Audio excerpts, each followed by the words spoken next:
Franco Ballerini. Donc là, on s'explique entre grands. Et les autres, comme par respect, se tiennent un petit peu en retrait. À l'image ici de Wilfried Peters, le coéquipier de Yoann Mousseau. Je vous les donne tout de même, si vous voulez. Le 202, le 55, Charlie Mottet, 64, le 127, 124, le 94, et là, le 36, le 32, le 78, le 38, le 72, le 68, le 11, Gilbert Duclos-Lassalle, bien sûr, et il doit m'en manquer deux. On rentre sur un secteur pavé, je ne peux pas vous en dire plus. Secteur pavé numéro 9. Le secteur pavé numéro 9, nous sommes donc à 3... C'est un secteur qui fait 3 km, 3000 mètres, et il est pas difficile, enfin j'allais dire il est pas difficile, c'est pas le plus difficile, mais il dure 3 km quand même. Et je vous dis c'est pas le plus difficile parce que je pense surtout au secteur numéro 4 qu'on a repéré, qui est absolument effrayant, du côté de Silouin, oh là là, Sizouin. Et on vous racontera d'ailleurs une petite anecdote, puisqu'au secteur numéro 4, je crois que c'est là, tout près de Bourgel ou Bourguel, c'est là qu'il y a un chantier pour le TGV et qu'on a enlevé les pavés pour fabriquer donc la voie du TGV. Eh bien, les organisateurs de Paris-Roubaix ont tout simplement demandé à ce qu'on remette des pavés en place pour la course. Je trouve que c'est une belle histoire. On avait enlevé les pavés pour faire passer le TGV. Eh bien, on a eu la délicatesse de les remettre pour Paris-Roubaix. Je crois qu'il y a peu de courses au monde qui peuvent se permettre de telles choses. C'est assez sympa en tout cas d'avoir remis en place ces pavés pour que Paris-Roubaix puisse être conforme à sa légende.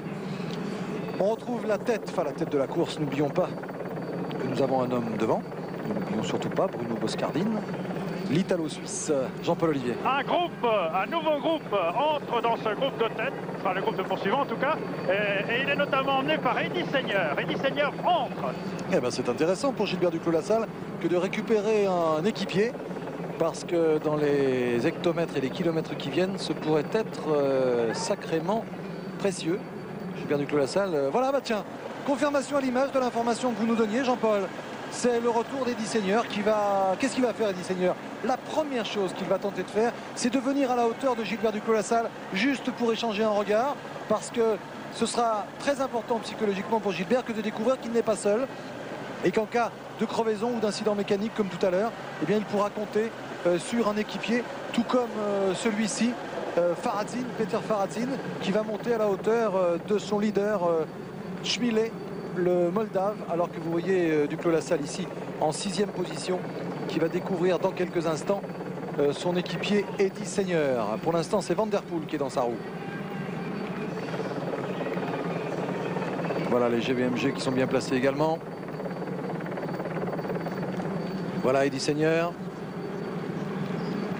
C'est tellement important de ne pas être tout seul dans un groupe comme ça, car la moindre crevaison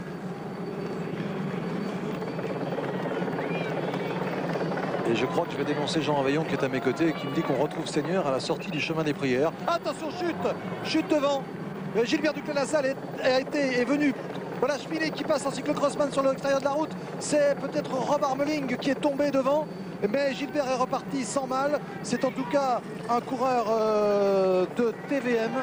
Je crois qu'il s'agit de Rob Armeling qui a provoqué cette chute. On reverra ça au ralenti tout à l'heure. Pour l'instant, on voit Frédéric Moncassin ici, derrière. Là, regardez comme Frédéric, derrière Jean-Marie Leblanc avec son dossard 55. Il est fou de colère. Il a été victime de la chute, il prend son bidon, bon réflexe, mais il va devoir attendre le dépannage. C'est comme ça qu'on perd un Paris-Roubaix. Regardez l'écart comme il est important. Ils sont quelques-uns seulement à avoir réussi à se sortir de ce bourbier. Ah, tout le monde est presque tombé, mais je crois que à l'avant, on va retrouver quelques-uns des grands leaders. Il y en a encore devant, Gilbert Duclos-Lassalle est là. On va faire le point, mais décidément... Oui. Quand vous ferez le point, eh bien, Ludwig et deux de ses équipiers vont réintégrer également le groupe de tête. Ludwig, ils vont avoir du mal parce qu'il y a eu la chute derrière qui a tout bloqué. Et Gilbert Duclos-Lassalle le sait bien. Tout à l'heure, Gilbert a été le grand perdant, le grand malheureux de la chute, de la traversée de Walers-Saint-Rambert. Là, il s'en sort bien. Gilbert Duclos-Lassalle, il va falloir faire le point et voir quelles ont été les victimes de cette chute. Voilà pourquoi les leaders restent toujours à l'avant. Regardez. Gilbert n'est pas tout seul, Eddy Seigneur est passé, ça peut compter aussi. Schmile est derrière également.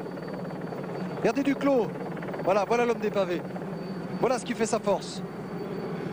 Démonstration de Gilbert Duclos-Lassalle.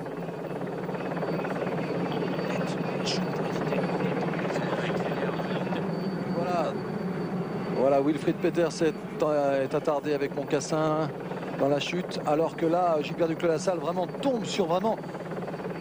Ça, c'est une opportunité parfaite de se retrouver avec Eddy Seigneur. Il va suivre la voie de Seigneur, alors que devant, il y a encore des hommes. Alors, on va essayer de faire le point là, parce que là, il s'agit de Francky Andreu. Le Motorola. Alors, bien sûr, Johan Mousseau est là. Vous voyez, quand on est devant, on évite les chutes. Hein. C'est une règle simple. Mousseau qui est plein de boue, en effet, et qui a dû être victime également de la chute. Alors, est-ce que c'est Chmilet qui est là? Oui, semble-t-il. Alors là, je ne sais pas si Jean-Paul va pouvoir retrouver la course et nous donner l'identité des coureurs qui ont pu passer. Ça, voilà, le cyclocrossman, Adrie Van Der Poel, c'est son terrain aujourd'hui. Oh là là, ça devient vraiment terrible comme terrain. Et on retrouve ici, c'est l'homme de tête. Et en tout cas, l'écart n'est pas très important. Hein. On est vraiment revenu sur lui. Donc on va essayer de faire un point. Boscardine. Derrière lui, on va retrouver les hommes. Donc Adrie Van Der Poel, c'est sûr. Ce coureur de 9e maille, c'est Nico Verhoeven. Donc on l'a dit, il y a Van Der Poel. Derrière, on va retrouver Johan Mousseau, je pense. Non, c'est peut-être Chmilet.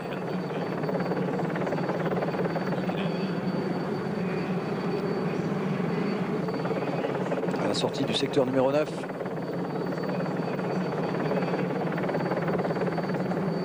Il s'agirait de Peter de Klerk, semble-t-il, mais on ne vous le jurerait pas. Bon, Ballerini est toujours là, avec donc Tansarou. Il y avait tout à l'heure Mousseau. C'est lui, en effet. Patrick, je confirme que c'est lui, effectivement. Il y a là aussi, eh bien, Ballerini. C'est bien de Klerk qu'on a vu avec son maillot rouge. C'est de Klerk qui était là. Non, vous avez eu Chmilet aussi. Hein. Ah, moi je pensais Chmilet ou de Klerk, j'hésite. C'était Chmilet. C'était Chmilet. Et c'est Robert Meling ou pas? En tout cas, celui-là, il a ce qu'on appelle un coup de barre. Hein. Et derrière, un groupe s'est reformé avec Gilbert Duclos-Lassalle. Oh là, il est puissant, y avait Verhoeven également. Oui, on a donné Mousseau, Verhoeven, donc Boscardine devant, Adrie Van Der Poel, Ballerini. Attendez, on va remonter. On va remonter. Ça s'est encore passé sur une chute. Hein. Décidément, il faut être devant. Il faut rester devant encore.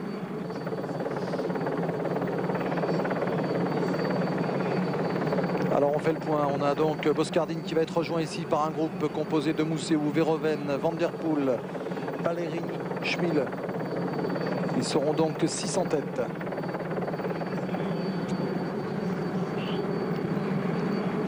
Il y a eu un nombre vraiment considérable de chutes aujourd'hui. Ce qui est dû bien sûr à l'état des routes. Mais c'est ça, Paris-Roubaix. Il faut accepter cette règle du jeu. Vous voyez, un petit moment d'assouplissement là pour éviter les crampes.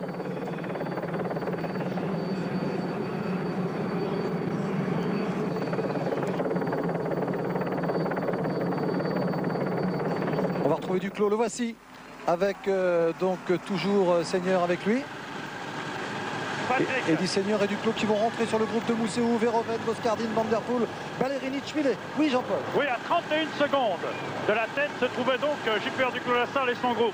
Donc je vous confirme qu'à 16 secondes, en tête donc, Boscardine, à 16 secondes, Verhoeven, Van Der Poel, Chmilet, Ballerini et Mousseau. Très bien. Et ensuite d'autres petits groupes, bien sûr, avec l'autre équipe. Très bien, on voit ça d'ailleurs à l'image. Non, le groupe de tête, le 122 Boscardine est encore devant, semble-t-il. Hein, à moins qu'il ait été repris déjà. Il est toujours devant, il avait 15 secondes au dernier pointage. Oui. Donc là, la composition du groupe, il faut rajouter, il faut enlever Boscardine et le mettre tout seul devant. Ici, c'est donc Ballerini qui nous fait aussi une bien grosse impression. Ballerini qui va donc rentrer, voilà, le ravitaillement pour Ballerini qui a saisi sa musette. Belle image d'hélicoptère là où on voit Ballerini qui va donc s'alimenter. Attention, c'est pas le moment de prendre des risques, mais généralement les zones de ravitaillement sont des zones où il n'y a pas de pavé, bien évidemment. Voilà, on assiste au ravitaillement.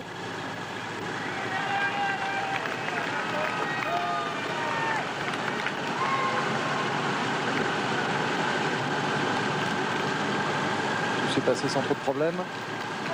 C'est vrai que c'est plus facile de faire un ravitaillement lorsqu'on est une quinzaine d'hommes que lorsqu'on est un peloton de 200 coureurs dans une classique. C'est évident, alors que la pluie, vous le voyez, la pluie s'ajoute. On aura tout dans ce Paris-Roubaix, de la neige ce matin, de la pluie maintenant. Et un groupe de tête avec Mousseau, avec Verhoeven, donc Boscardine est là également, Van der Poel, Ballerini, Schmilet. Et derrière, tout près derrière, le groupe du Clos La Salle, qui va peut-être profiter sûrement même du ravitaillement. Boscardine a été repris, donc regardez Ballerini qui dit si on veut rouler les enfants c'est maintenant, si on veut tenter de piéger du Clos La Salle, car il y a 18 secondes seulement d'écart entre ce groupe où on reconnaît Schmilet, où on reconnaît donc Ballerini, ici Van der Poel, ici Johan Mousseau. Eh bien ce groupe-là ne compte qu'une grosse quinzaine de secondes d'avance sur le groupe senior du Clos La Salle. C'est dire que rien n'est joué encore et que avec la pluie maintenant, il va falloir être très vigilant et rester sans arrêt en tête pour éviter les chutes.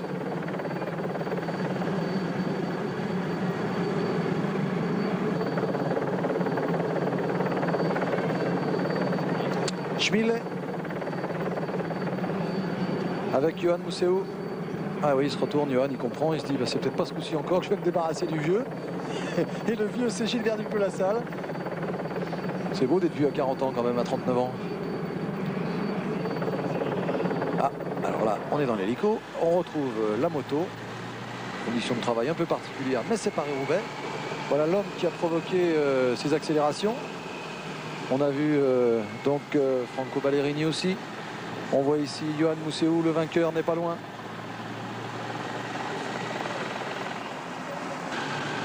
Johan Mousseau. Schmil. Ah, ça fait vraiment du beau monde. Nico Verhoeven, l'invité de dernière heure de ce groupe, avec une attaque. Peut-être tout simplement Johan Mousseau, non? Patrick, le groupe du Clos revient là aussi. Hein. Oui, ben Mousseau a vu qu'il revenait parce qu'il a décidé d'attaquer. Attaque de Johan Mousseau, pris en charge tout de suite là par un groupe avec... alors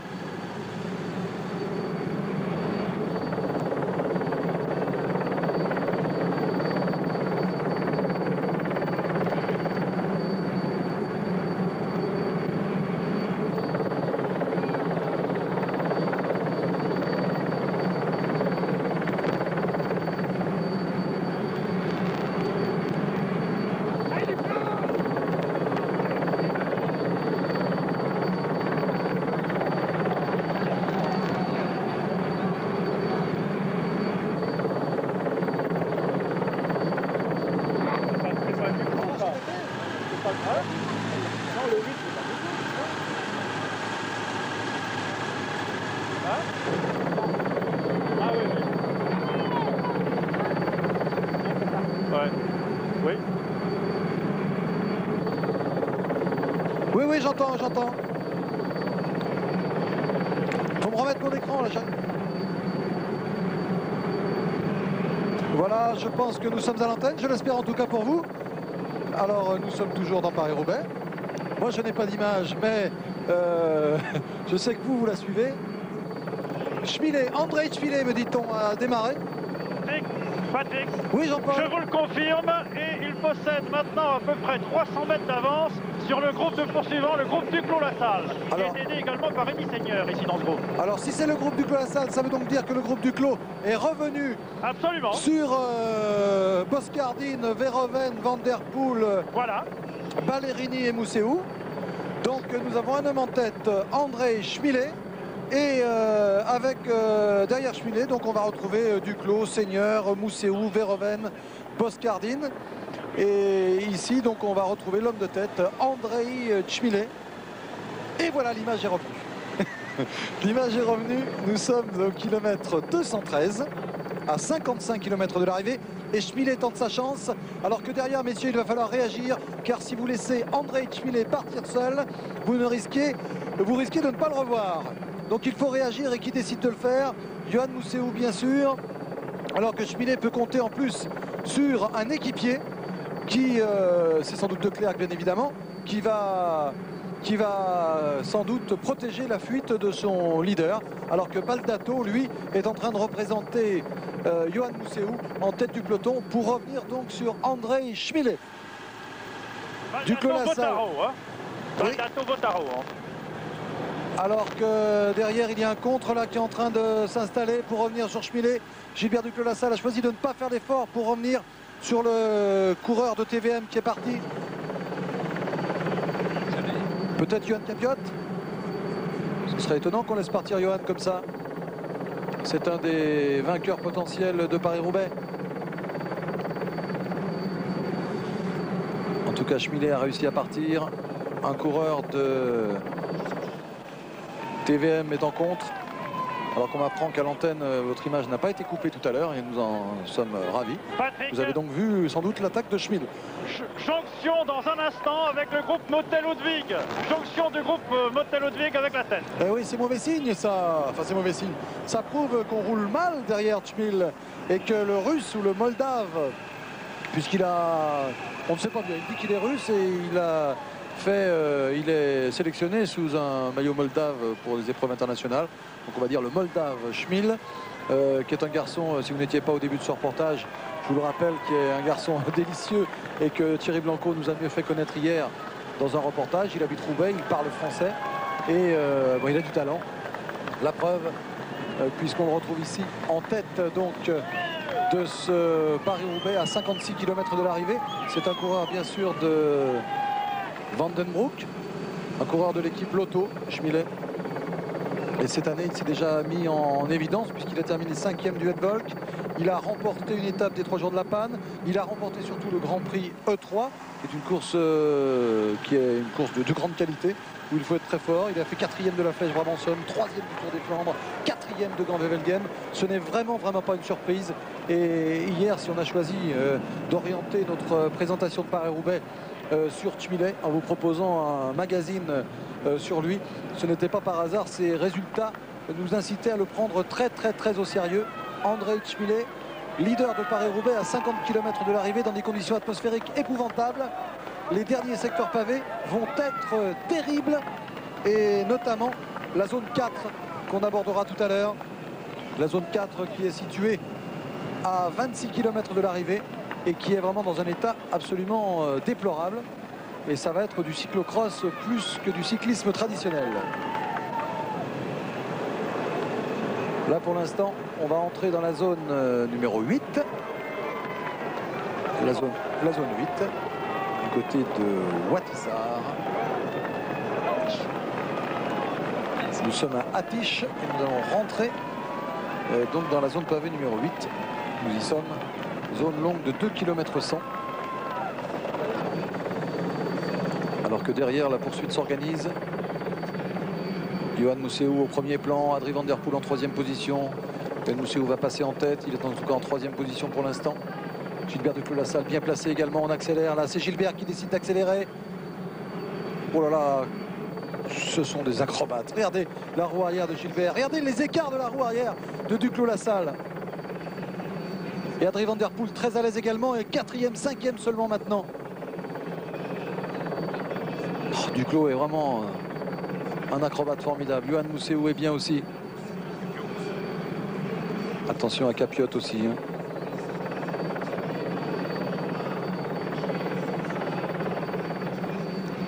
Il y a 3 heures maintenant que nous avons pris l'antenne. 3 heures que nous vivons avec vous ce Paris-Roubaix. Il y a un homme intercalé toujours.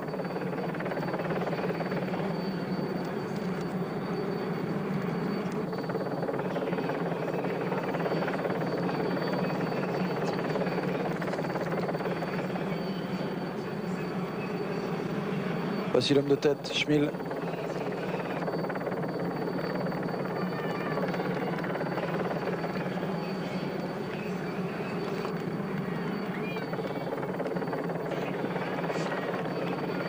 Schmilé qui a quand même fait un bel écart.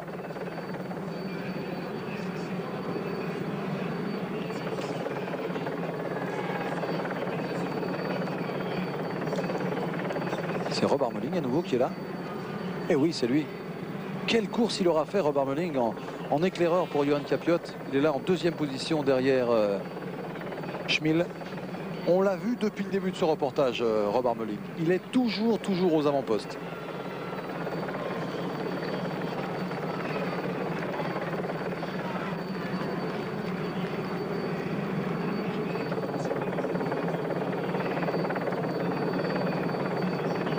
Alors qu'on jette un petit coup d'œil sur l'horaire, on s'aperçoit que les coureurs vont arriver bien tard à Roubaix, plus tard que prévu d'ailleurs, sans doute, à moins d'une accélération qui serait étonnante. Alors qu'on nous annonce que Fidanza vient de chuter derrière.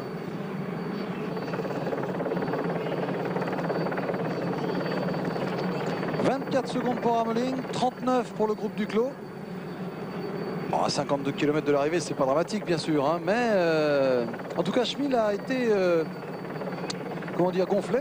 Il a tenté quelque chose d'assez étonnant.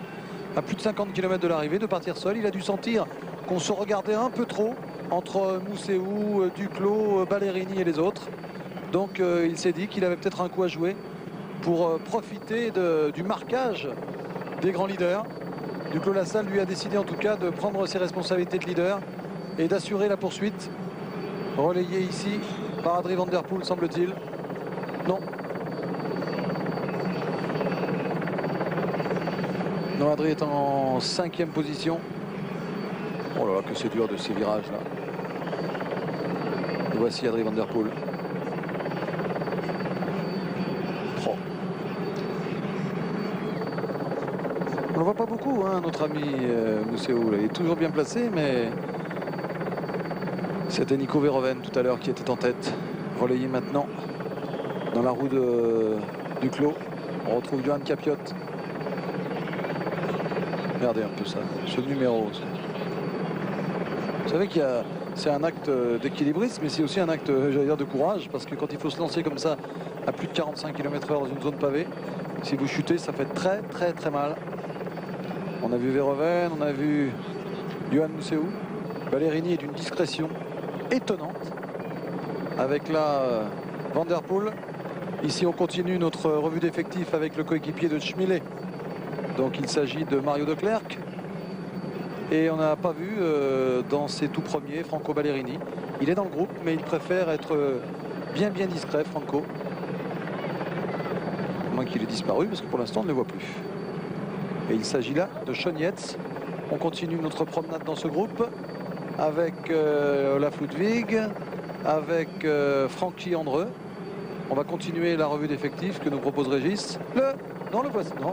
Il s'agit de Ludwig Willems maintenant. Je cherche toujours Franco Ballerini. Le voici Franco Ballerini.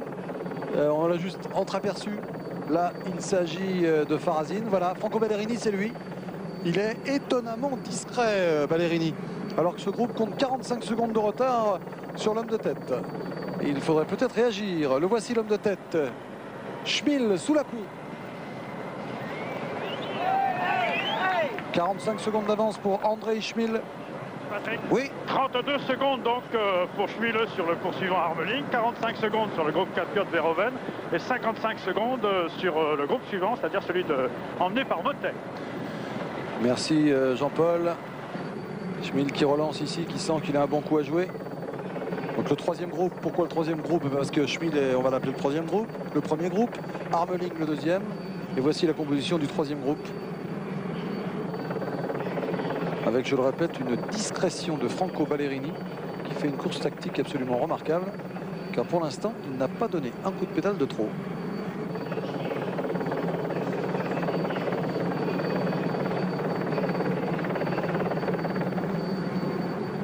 Schmil a vraiment bien couru aussi tactiquement, c'est gonflé ce qu'il a fait. Mais je répète, son objectif est de profiter de la petite guerre des nerfs que se livrent les grands favoris de la course. Il faisait partie des favoris bien sûr, mais on parlait beaucoup aussi de Ballerini, de Mousseau, de Duclos, de la Ludwig. Eh bien tous ces coureurs sont en train de se livrer à un véritable marquage derrière. Et Schmil, lui, est en train de réaliser un merveilleux hold-up.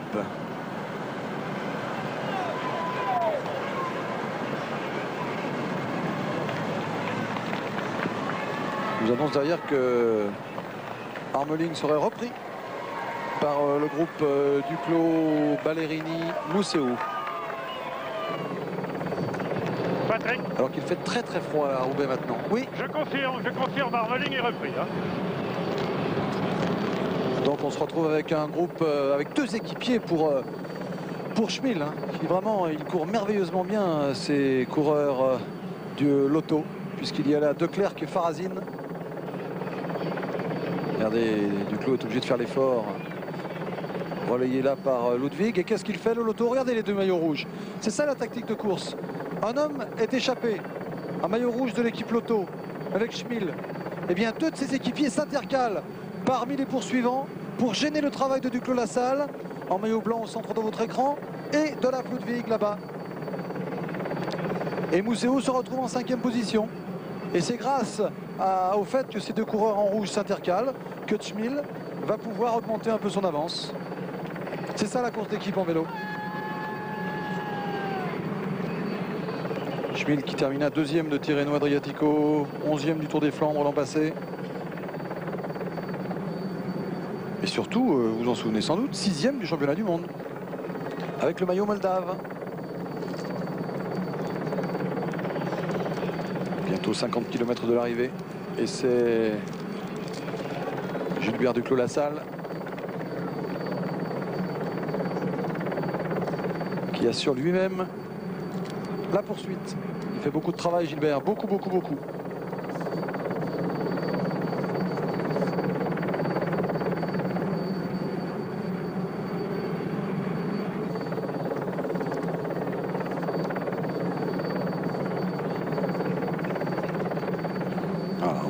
On ne sait pas quelle tactique adopter là, c'est très clair. Hein. Regardez l'hésitation de Johan Mousseau. Mais qu'il court bien, c'est l'auto, qu'il court bien. Van den Broek doit être très content de voir deux équipiers de Schmil se placer ici en tête du peloton.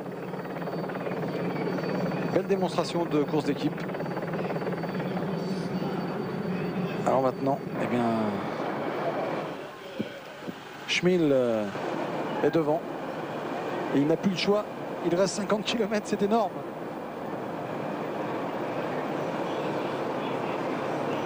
Et je vous rappelle la suite de nos programmes. Tout à l'heure, sur France 3, le sport, bien sûr, assurera la fin de ce Paris-Roubaix. Mais sur France Télévisions, Sport 2-3, le relais sera pris par Stade 2. Et c'est sans doute à la mi-temps de la finale de la Coupe d'Afrique des Nations qu'on vous propose dès 18 h que vous pourrez suivre le résumé de Paris-Roubaix. Car l'arrivée de Paris-Roubaix sera tardive aujourd'hui. Et c'est sans doute à la mi-temps du football qu'on vous proposera le résumé dans Stade 2 tout à l'heure. Vous n'allez pas quitter votre poste aujourd'hui. Après Paris-Roubaix, la finale de la Coupe d'Afrique des Nations. Mais pour l'instant, nous ne sommes pas sous le beau soleil de la Tunisie. Nous sommes sous la pluie avec des équipiers donc de Johan Mousseau, en l'occurrence Ludwig Willems et Fabio Baldato, qui ont décidé de faire le travail. Voilà, pour l'homme qui est ici en 4e position, c'était Johan Mousseau. Derrière lui, Gilbert Duclos-Lassalle. Moment très important, les GBMG sont obligés de se découvrir. C'est-à-dire que Johan Mousseau a lancé ses hommes. Voilà, cette image parle beaucoup. Deux coéquipiers de Johan Mousseau ici en 4e position. Seulement troublés dans leur avancée par un coéquipier de Schmil. Les GBMG ont décidé de lancer la contre-attaque. C'est dire que les chances de Schmil sont bien moindres maintenant. Il y a eu un moment, un coup de poker entre guillemets tenté par Johan Mousseau, qui s'est dit que à la fois Franco Ballerini, à la fois Gilbert Duclos-Lassalle pouvaient prendre en charge la poursuite. Et quand il a vu que Gilbert Duclos-Lassalle, que Franco Ballerini et que peut-être même l'Allemand Olaf Ludwig décidait de laisser courir, eh bien il a été obligé de décider, Johan Mousseau, parce qu'il se sent fort, de lancer deux hommes en tête. Et ils reçoivent maintenant le renfort de Olaf Ludwig justement et de Gilbert Duclos-Lassalle. Seule surprise, eh bien c'est la très grande discrétion de celui que vous voyez à droite de votre écran en maillot bleu. C'est Franco Ballerini qui n'a pas fait un mètre devant, un peu comme Johan Capiot ici avec son maillot jaune et son dossard 91. Les leaders reviennent en tête parce qu'ils savent que les GBMG vont tenter de provoquer le regroupement. Bonne décision tactique à mon avis de Yoann Mousseau qui risquait de tout perdre s'il n'avait pas réagi là. Et il réagit à la fois avec Ludwig Willems et avec Fabio Baldato.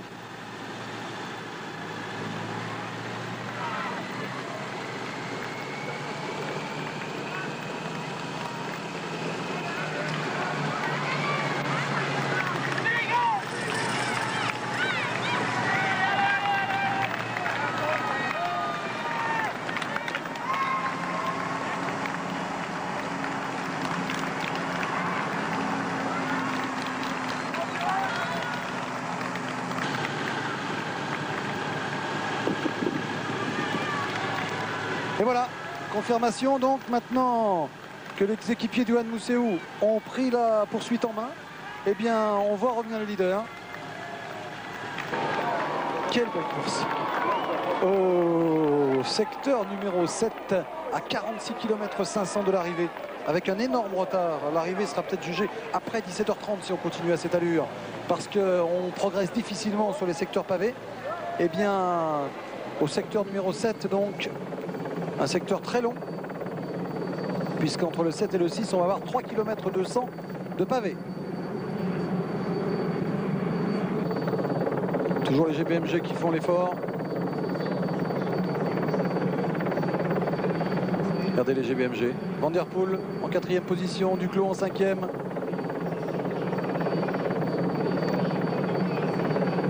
Regardez, il y a une petite passe d'armes entre guillemets, là, le maillot rouge, l'auto, là. C'est un coureur qui veut protéger. Voilà, tout a changé, tout a changé. On a décidé de rouler maintenant sans arrière-pensée. Ça n'amuse plus personne, la fuite de Schmil. Regardez Gilbert Duclos-Lassalle. Regardez Baldato. Ouh là là, on frotte. Oh, ça me fait très peur ce virage, ça me fait très peur. Oh, quel acrobate Gilbert. Vous avez vu comme il est passé à l'intérieur. Alors qu'il y a au moins 1 minute d'écart à l'entrée de la zone pavée. Il faut réagir.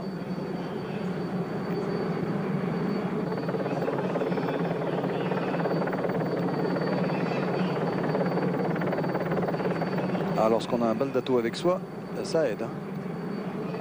Qu'est-ce qu'il est agile ce Baldato. Regardez, les mains en haut du guidon.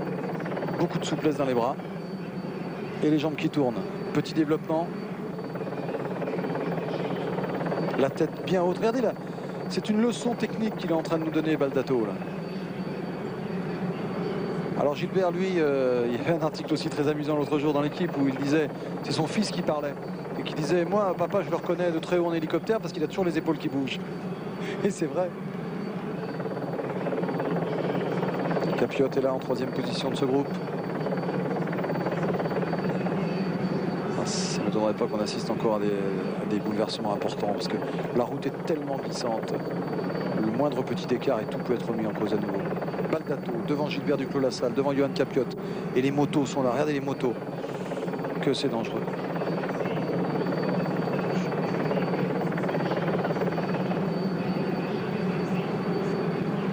Amusez-vous à regarder la roue arrière de Gilbert Duclos-Lassalle ou de Baldato. On m'annonce une crevaison de Schmil. Crevaison de Schmil. Oui, crevaison de Schmil, effectivement, oui. Dans ce secteur pavé qui est particulièrement mauvais. C'est certainement l'un des plus mauvais de l'ensemble de Paris-Roubaix. Ah oui, il nous fait peur ce secteur, mais j'ai presque envie de vous dire que c'est pas grand-chose à côté du secteur 4, où on va avoir encore des bien mauvaises surprises. En tout cas, Baldato et Duclos sont en train de faire un très très beau numéro. Duclos en force, Baldato qui mouline, Duclos en force. Ah, il est bien Duclos. Qu'est-ce qu'il est bien. Il est impressionnant. Et il prend le relais de Baldato là. Baldato va être gêné. Duclos est avec lui. Baldato est un équipier du Yoann Mousseau. Ça va être difficile pour lui maintenant. Doit-il rouler? Doit-il rester dans la roue de Gilbert Duclos-Lassalle? Véritable question. Que doit se poser Baldato maintenant? Même si c'est un des hommes en forme de ce début de saison. Ça nous rappelle des bons souvenirs de voir Gilbert comme ça. Baldato, je vous rappelle tout ce qu'il a gagné depuis le début de la saison. Enfin, toutes les places qu'il a faites. Attention à ce virage aussi. Mousseau n'est pas loin quand même. Baldato donc qui a réalisé un début de saison absolument époustouflant. 3 fois deuxième d'étape du Tour méditerranéen, 2 victoires d'étape dans Paris-Nice, alors que Duclos dit à Baldato, il faudrait peut-être... Alors Ballerini, tiens, ça c'est important, Ballerini avec Capiot dans sa roue. Paris-Roubaix se joue maintenant. Ballerini est passé aussi à l'offensive, avec Capiot qui prend le relais, à 45 km de l'arrivée, Gilbert Duclos-Lassalle en 3e position. Capiot, Ballerini, Duclos. Baldato est un peu en retrait sans doute pour rester près de son leader Johan Museeuw. Et devant Schmilet, victime d'une crevaison tout à l'heure, mais très vite bien sûr dépanné puisqu'il était en tête, a sans doute perdu un peu de temps et à mon avis le prochain pointage ne lui sera pas favorable. D'autant plus que Gilbert Duclos-Lassalle en remet une petite couche ici. Ballerini dans sa roue, on va vite, on va très très vite. Ça s'annonce assez mal pour Schmilet. Nous sommes dans le secteur 6, 3 km 700, un secteur difficile, d'autant plus qu'il a beaucoup plu dans ces dernières heures sur ce parcours-là. Gilbert Duclos-Lassalle idéalement placé en tête, alors que Schmitt ne compte plus que 40 secondes d'avance sur... Patrick, 40 secondes d'avance, 40 secondes sur merci. les 4. 40 secondes donc sur ce groupe-là, où l'on retrouve toujours 2 coureurs de la GBMG, toujours Duclos, toujours Ballerini, toujours Johan Capiot. Si l'hélicoptère pouvait élargir un peu, pour qu'on voit si ce groupe est seulement de 5 hommes. Est-ce qu'il y a du monde derrière là? Si l'hélicoptère pouvait élargir, je ne sais pas s'ils sont 5, vraiment détachés. Non, il y a encore du monde derrière. Là, ils sont 6. Mais on tente de rentrer aussi là. Oh là, quelle course. Quelle course. Ah oui, derrière la cassure a été faite. Ça va être difficile pour eux. Les équipiers de Schmitt qui ont fait un gros boulot tout à l'heure. Et puis aussi Yates qui est par là. Messieurs, vous êtes peut-être les vrais battus de ce final, car à l'avant ça va vite, ça va très très très vite. On va d'ailleurs récupérer l'avant, Régis. Parfait. Oh là là, une chute encore là. Qui concerne qui? Oh là là, que c'est difficile. Tout Paris-Roubaix est là. C'est Yates qui est là, c'est Francky Andreu. Oh. Et c'est Capiot. Johan Capiot, victime de cette chute. Van der Poel est là également retardé. Charlie Motet passe maintenant. Sean Yates à son tour.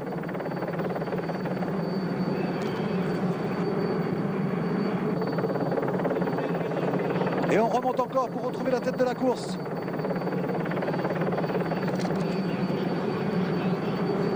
Ah, cette chute a retardé Johan Capiot et c'est quand même une information très importante. Alors qu'on retrouve là Gilbert Duclos-Lassalle. Oh, il me paraît facile, Gilbert Duclos-Lassalle. C'est incroyable comme ce garçon sait se préparer. C'est un grand champion. Il sait être là au rendez-vous. Alors maintenant, bien sûr, il y aura la chance, la malchance, la chute, la crevaison.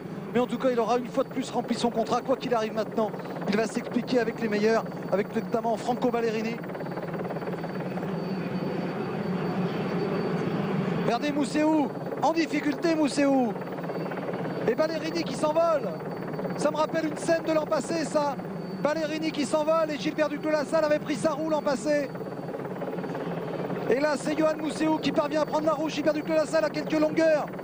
Fantastique passe d'armes entre les 3 hommes. Franco Ballerini, Johan Museeuw, Gilbert Duclos-Lassalle. Regardez ce secteur, c'est inouï. De l'eau jusqu'au pédalier. Et derrière, attention, c'est important pour Museeuw, Fabio Baldato a réussi à prendre le bon wagon. Baldato, Gilbert Duclos-Lassalle, Johan Museeuw avec Ballerini et Schmilet toujours devant. Crevaison, crevaison de la roue arrière. Oh qu'il est malheureux, Franco Ballerini, qu'il est malheureux. Ballerini passé ici par Baldato. C'est terrible, c'est la 2e fois qu'il est victime d'un coup du sort comme ça. Ballerini qui lève la main pour faire signe qu'il a crevé. Devant, on va en profiter, c'est la loi du sport. Avec Duclos, avec Johan Museeuw, avec Baldato.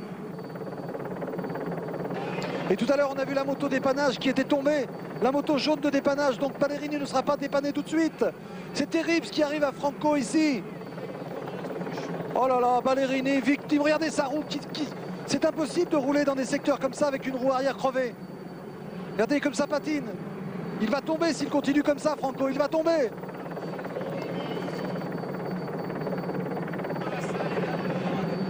Oh là là. Oh, Duclos aussi. Duclos-Lassalle, victime d'une crevaison également. Duclos et Ballerini dans la même galère. Franco Ballerini et Gilbert Duclos-Lassalle, victime d'une crevaison. Et devant, les autres s'en vont. Yoann Museeuw et Fabio Baldato, les deux hommes avec une roue crevée qui tentent de revenir. Crevaison pour roue arrière de Ballerini, crevaison pour Gilbert Duclos-Lassalle. Il continue malgré cela avec les deux hommes de devant, Museeuw et Baldato, les deux coéquipiers de l'AMG qui continuent à la poursuite de Schmilet. Et les voitures ne peuvent pas passer derrière parce qu'il y a eu des chutes et les motos crevaisons ont chuté, donc il est impossible de faire. Regardez comme on passe quand on a une roue normale par rapport à une roue crevée. La seule chance ici pour Duclos-Lassalle, c'est que Eddy Seigneur ou Gouvenou, un de ses équipiers qui était là tout à l'heure, parviennent à revenir à sa hauteur. Mais c'est du temps. Adrien Van Der Poel vient de passer. C'est du temps précieux là que vient de perdre Gilbert Duclos-Lassalle et Franco Ballerini. C'est terrible cette image. Et il continue avec sa roue arrière crevée. Il limite les dégâts. Les coéquipiers de Schmilet arrivent aussi. Ça va changer toute la face de cette course. Si Gilbert Duclos-Lassalle perd Paris-Roubaix aujourd'hui, c'est là qu'il l'aura perdu. Ballerini ne parvient même plus à avancer. Et Gilbert, lui, continue. Quand sera-t-il dépanné? Quand seront-ils dépannés? Le premier et le deuxième de Paris-Roubaix l'an dernier. Vous les avez à l'image. Gilbert Duclos-Lassalle vainqueur. Deuxième Ballerini à 8 cm seulement. Ils sont à nouveau réunis aujourd'hui. Réunis dans l'infortune. Il n'y a même pas un cycliste au bord de la route qui aurait une roue arrière à offrir à Gilbert Duclos-Lassalle. Il y a des vélos là au bord de la route. Peut-être quelqu'un peut-il lui offrir sa roue? Ça s'est fait dans les tours passés, dans les grandes légendes du Tour de France. Vous voyez la moto, c'est une moto information qui demande de l'aide, qui explique que Franco Ballerini, que Gilbert Duclos-Lassalle, Gilbert, voilà, la moto jaune est arrivée. La moto dépannage va pouvoir donner une roue arrière à Gilbert Duclos-Lassalle. Franco Ballerini s'est arrêté également. Le dépanneur va ensuite s'avancer vers lui. Regardez, c'est un spectateur qui l'aide, qui enlève sa roue arrière, alors que Gilbert Duclos-Lassalle lui est dépanné. Quel temps même, et c'est normal, c'est boueux. Ballerini qui revient à pied pour réclamer une roue arrière. Voilà, on l'a sorti maintenant. Il va être dépanné à son tour. Gilbert Duclos-Lassalle va pouvoir repartir. Ils ont perdu plus d'une minute. Ce sont des secondes qu'on ne rattrape pas généralement. Alors que Schmilet est en train à l'avant aussi de changer de vélo, on nous l'annonce. Et on repart avec Gilbert Duclos-Lassalle. Et on va assister à un formidable suspense maintenant. L'actualité est à l'avant bien sûr, mais Gilbert Duclos-Lassalle va se lancer. Il en est capable, Gilbert Duclos-Lassalle.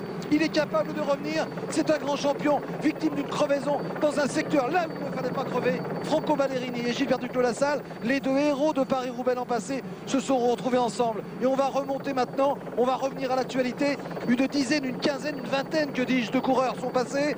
Gilbert Duclos-Lassalle et Ballerini vont se lancer dans une course désespéré peut-être, et c'est devant avec Yoann Museeuw, avec Fabio Baldato, avec Schmilet également, que va peut-être se jouer ce Paris-Roubaix. Mais ces images-là, celles qu'on vient de voir, seront rentrées elles aussi dans la légende de Paris-Roubaix. Duclos et Ballerini, surtout Duclos ces 2 dernières années, ont su gagner peut-être et inscrire les plus belles pages de Paris-Roubaix dans l'histoire de Paris-Roubaix. Bien aujourd'hui, ils sauront peut-être perdre, car ces images-là étaient belles également. Et ces images-là, eh bien, lorsqu'on perd comme ça, eh bien, ma foi, on ne peut que s'incliner, c'est la malchance. Mais c'était tellement, tellement beau. Et je crois que toute la beauté de Paris-Roubaix est résumée ici. Regardez, regardez où passent les coureurs. La moto nous montre où passent les coureurs. Vous comprenez maintenant. Allez, on va essayer de retrouver, on n'a plus vraiment de moto dans la course, Patrick. Vous l'avez vu? On a Jean-Paul, oui. Oui, je suis resté en compagnie de Schmilet, tant bien que mal d'ailleurs, comme vous le savez, sur les pavés. Et Schmilet avait l'air facile, il avait un rictus d'ailleurs de satisfaction sur ses pavés. On le sentait tout à fait en pleine unité avec lui-même. Et je crois que nous allons avoir un écart dans un instant, un écart à la sortie de ces secteurs pavés. Il a changé de vélo et Jean-Luc Van Den Broek nous a fait un signe selon lequel, eh bien, pour son coureur, tout allait remarquablement bien. Et ben on retrouve Schmilet.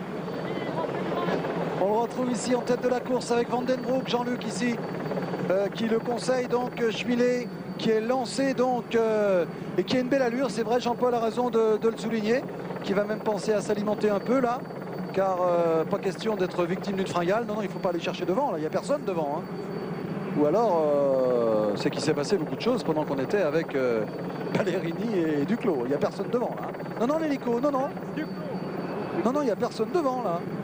Non, non, non, non, monsieur l'hélicoptère. C'est derrière que ça se passe. Voilà, on va retrouver Schmilet en tête de cette course. En tout cas, quel spectacle. Oui, la voiture direction de course est là, c'est un indice. Donc Schmilet est bien le leader de ce Paris-Roubaix pour l'instant. Schmilet seul en tête, avec derrière, on retrouvera dans quelques instants sans doute un petit groupe où il y aura Yoann Museeuw, où il y aura Baldato. Mais bien plus loin derrière, On retrouvera Gilbert Duclos-Lassalle tout à l'heure. Encore que, allez, sait-on jamais. On essaie de faire un point. Schmilet à moins de 40 km de l'arrivée. Schmilet seul en tête de Paris-Roubaix. Derrière lui, avec l'hélicoptère, on va peut-être... voilà, c'est bien. Merci Régis. On fait ce qu'on peut. On a des motos partout, dans le gazon, dans la boue. Alors là, on va essayer de jouer aux devinettes pour découvrir ce coureur en deuxième position. Mousseau peut-être, hein? Ah oui, ça pourrait bien. Hein. Ouais, on va dire Mousseau, allez. Oui. Oui, alors, à 30 secondes, donc un premier groupe, à 1 minute, vous avez Cheniette, à 1,28 Van der Poel. Ensuite, nous avons De Clercq, nous avons Undermark à 1,30. Attendez. La tête de la course d'abord. La tête de la course d'abord. L'important, c'est de noter que Mousseau est seul derrière Schmilet. Alors, oui, et Gilbert Duclos-Lassalle, lui, se trouve à 2 minutes et 15 secondes. Ballerini à 2,37. Merci Jean-Paul. Mais on va surtout s'intéresser maintenant à ce qui se passe devant. Si d'aventure les hommes retardés tout à l'heure, on pense à Duclos, Ballerini et les autres reviennent, puisqu'il reste quand même plus de 45 km pour cela. On s'y intéressera tout à l'heure. Pour l'instant maintenant, on va s'intéresser à la tête de la course. Pour voir si Mousseau peut rentrer et revenir sur Schmilet. Car si d'aventure nous avions deux hommes en tête, en l'occurrence Schmilet et Mousseau, eh bien on serait assez pessimiste, alors que c'est Cheniette qui est ici semble-t-il. On serait assez pessimiste pour les autres, car si on se retrouve avec Schmilet et Mousseau ensemble devant, ça devrait faire du dégât. Les deux hommes étant des des hommes en forme de ce début de saison. Ah oui, il y a un trou énorme qui a été fait là. Mais on se demande comment Duclos, Ballerini pourrait boucher un trou comme celui-ci. Alors, un équipier là de Mousseau. Ce n'est pas Baldato, semble-t-il.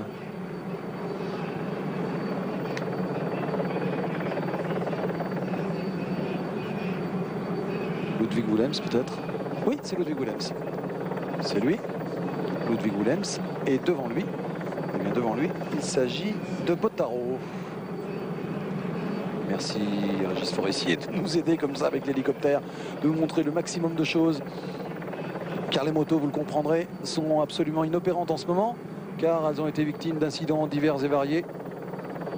Alors qu'ici, ben, ça doit être tout simplement Busseux, bien sûr, qu'on a vu tout à l'heure. Ouais. Voilà, bah écoutez, la course est claire. Schmilet seul devant, Mousseau en deuxième position, Bottaro en troisième position, Ludwig Willems en quatrième position, donc le coéquipier de Johan Mousseau. C'est dire que cet homme-là que vous voyez actuellement avec son dossard 31, eh bien Johan Mousseau a vraiment le beau rôle, car c'est difficile d'être mieux placé. Deuxième derrière Schmilet, qu'il va reprendre à mon avis très vite. Et encore que il est là Schmilet, oui. Et puis derrière, eh bien, en quatrième position, il a un équipier, Johan Mousseau, qui a remporté cette année derrière déjà Kurne, Bruxelles-Kurne, et qui a terminé quatrième du Grand Prix E3, remporté donc par Schmilet, on vous le disait tout à l'heure. Et puis surtout, Johan Mousseau a fait deuxième du Tour des Flandres et troisième du Grand Wevelgem et quatrième du Het-Volk. C'est déjà pas mal sur une carte de visite. Mais il lui manque cette année une première grande victoire, lui qui porta le maillot jaune dans le Tour de France cette année, vous vous en souvenez. Eh bien, cette victoire, si d'aventure rien ne devait changer, mais on ne sait jamais, tout ce qui est arrivé tout à l'heure, comme malheur à Ballerini et à Gilbert Duclos-Lassalle, ces malheurs peuvent arriver bien sûr à d'autres. Eh bien, si d'aventure la victoire se jouait entre Schmiel et Johan Mousseau, ce ne serait pas vraiment une surprise, car c'est vraiment deux des hommes en forme de ce début de saison. Mais quelle belle course nous avons vécue aujourd'hui. On a tout eu, tout. Tous les regroupements avec les leaders, les accidents en direct. Nous avons vu la crevaison de Duclos, la chute de Duclos tout à l'heure, la crevaison de Duclos ici, la crevaison de Ballerini, ce fameux dépannage, cette traversée de Wallers-Sarambert.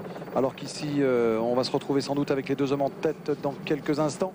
Mais je vous le rappelle, ce n'est pas terminé Paris-Roubaix. Ce n'est pas terminé du tout. Il reste des zones pavées. Et quelles zones pavées? Du côté de Templeuve, du côté de Sizouin. Alors que 8 secondes seulement de retard pour Johan Mousseau sur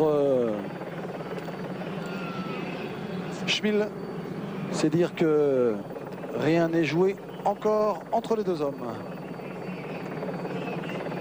Ah, si les deux hommes s'entendent tout à l'heure, ça s'annonce assez mal pour leurs opposants.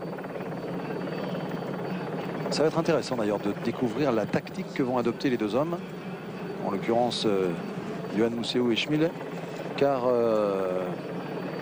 quand on n'est que deux comme ça, généralement on peut se regarder un peu, mais je pense quand même qu'ils ont intérêt tous les deux à unir leurs efforts et à arriver ensemble sur le vélodrome de Roubaix. Ça nous rappellerait aussi des souvenirs, puisque l'an dernier, je vous rappelle que Duclos et Ballerini nous avaient offert un spectacle prodigieux.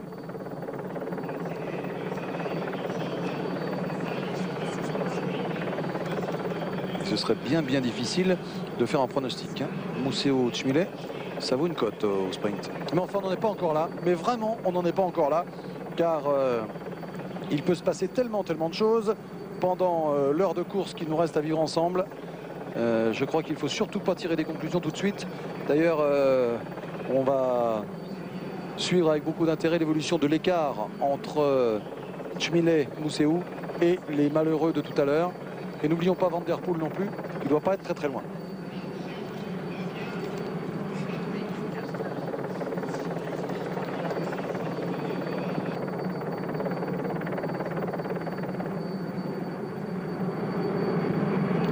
Alors un indice intéressant, c'est que Schmil continue son effort. Il sait qu'on le voit très bien sur ces images. En haut de votre écran Schmil, en bas de votre écran Yoann Mousseau. Eh bien, ils sont tous les deux... Enfin, surtout Schmil montre ici qu'il ne veut pas tactiquement laisser revenir Mousseau pour rouler ensuite avec lui. Pour l'instant, c'est chacun pour soi. Et Schmil ne voit pas d'intérêt particulier à trouver une alliance. Enfin, une alliance de circonstances. Hein. Quand je dis une alliance, c'est le fait simplement de rouler ensemble. Et j'ai même l'impression qu'à 34 km de l'arrivée, il est en train d'accélérer encore et Yoann Mousseau a bien du mal à revenir. Attention au secteur numéro 4, la zone 4, elle est absolument effrayante.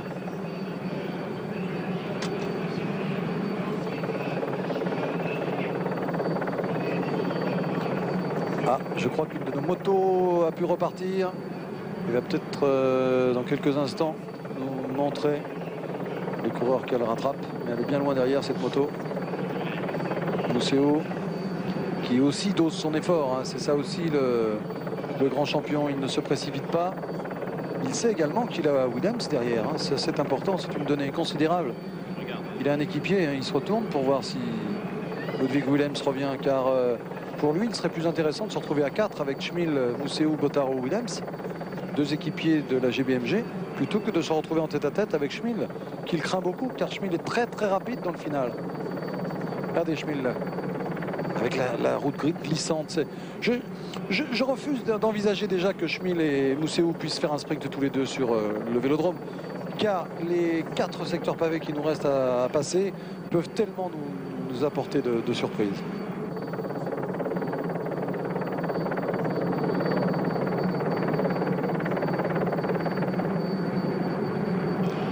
Imaginez la même scène sans hélicoptère et boule webcam, c'est vraiment une invention formidable, car vous avez remarqué qu'il n'y a plus de moto, puis une voiture, il n'y a plus rien, tout le monde est planté à droite ou à gauche, et sans hélicoptère, eh bien nous aurions été obligés de faire un peu de radio, hein, parce que là, c'est dans un confort extraordinaire compte tenu des circonstances qu'on suit.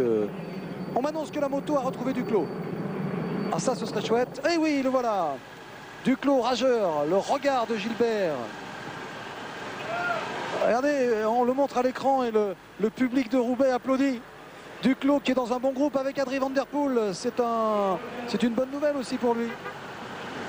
De Klerk et puis Olaf Ludwig est là aussi. Et puis qui est là encore? Farazine.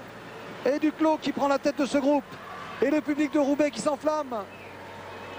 Oh, quel numéro de Duclos encore.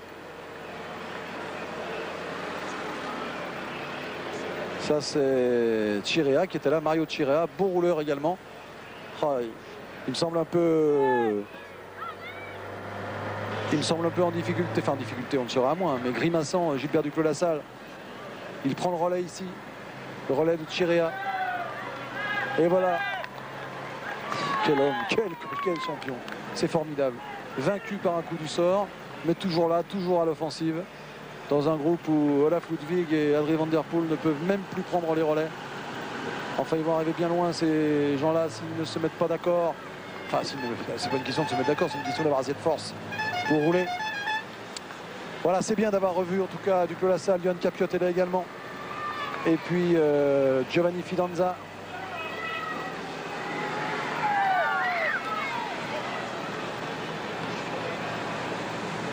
Adrie van der Poel. 2 minutes d'écart entre Schmil et Duclos.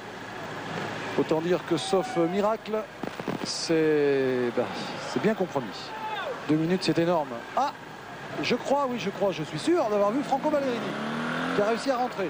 Charly Mottet aussi.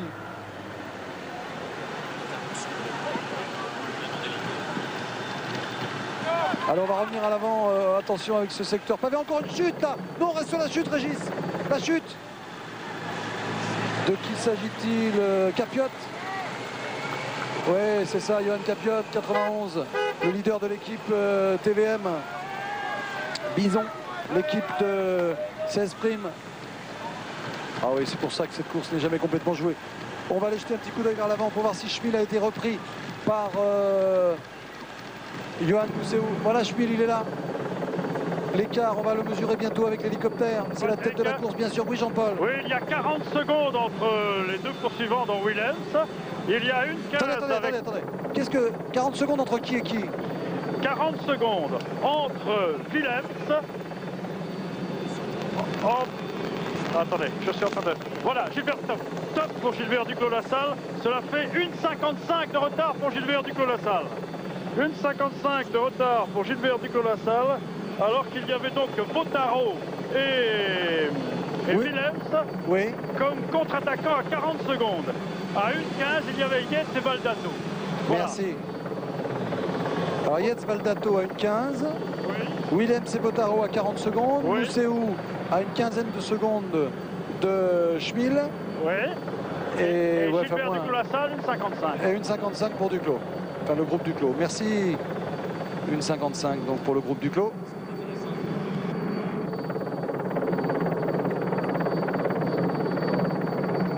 C'est une vraie poursuite là, à laquelle on assiste. Je vous le disais, pas de voiture intercalée bien sûr, pas de moto non plus. Et puis 2 hommes qui se livrent à un duel épique.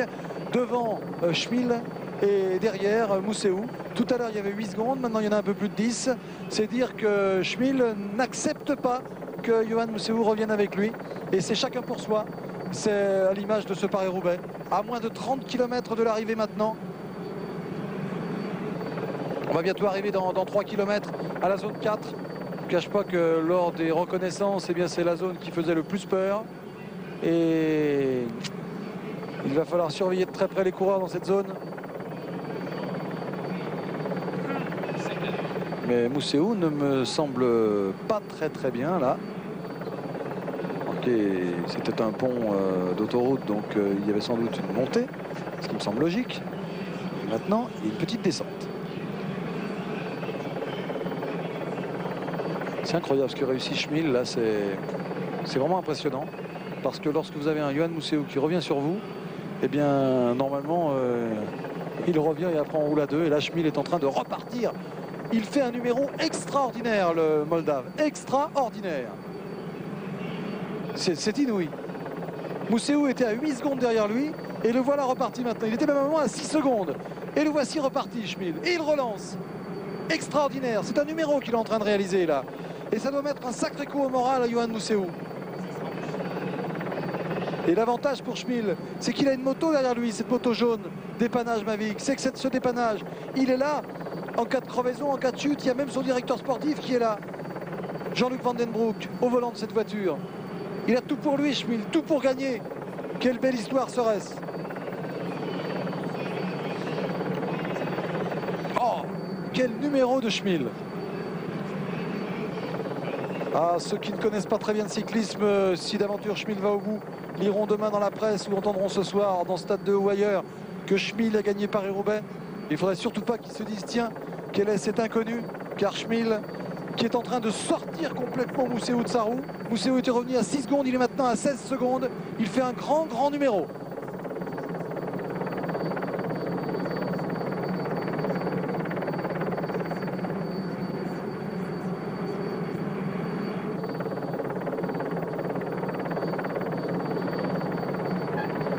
Patrick. Oui, Jean-Paul. Alors, le groupe Duclos-Lassalle se trouve écart inchangé.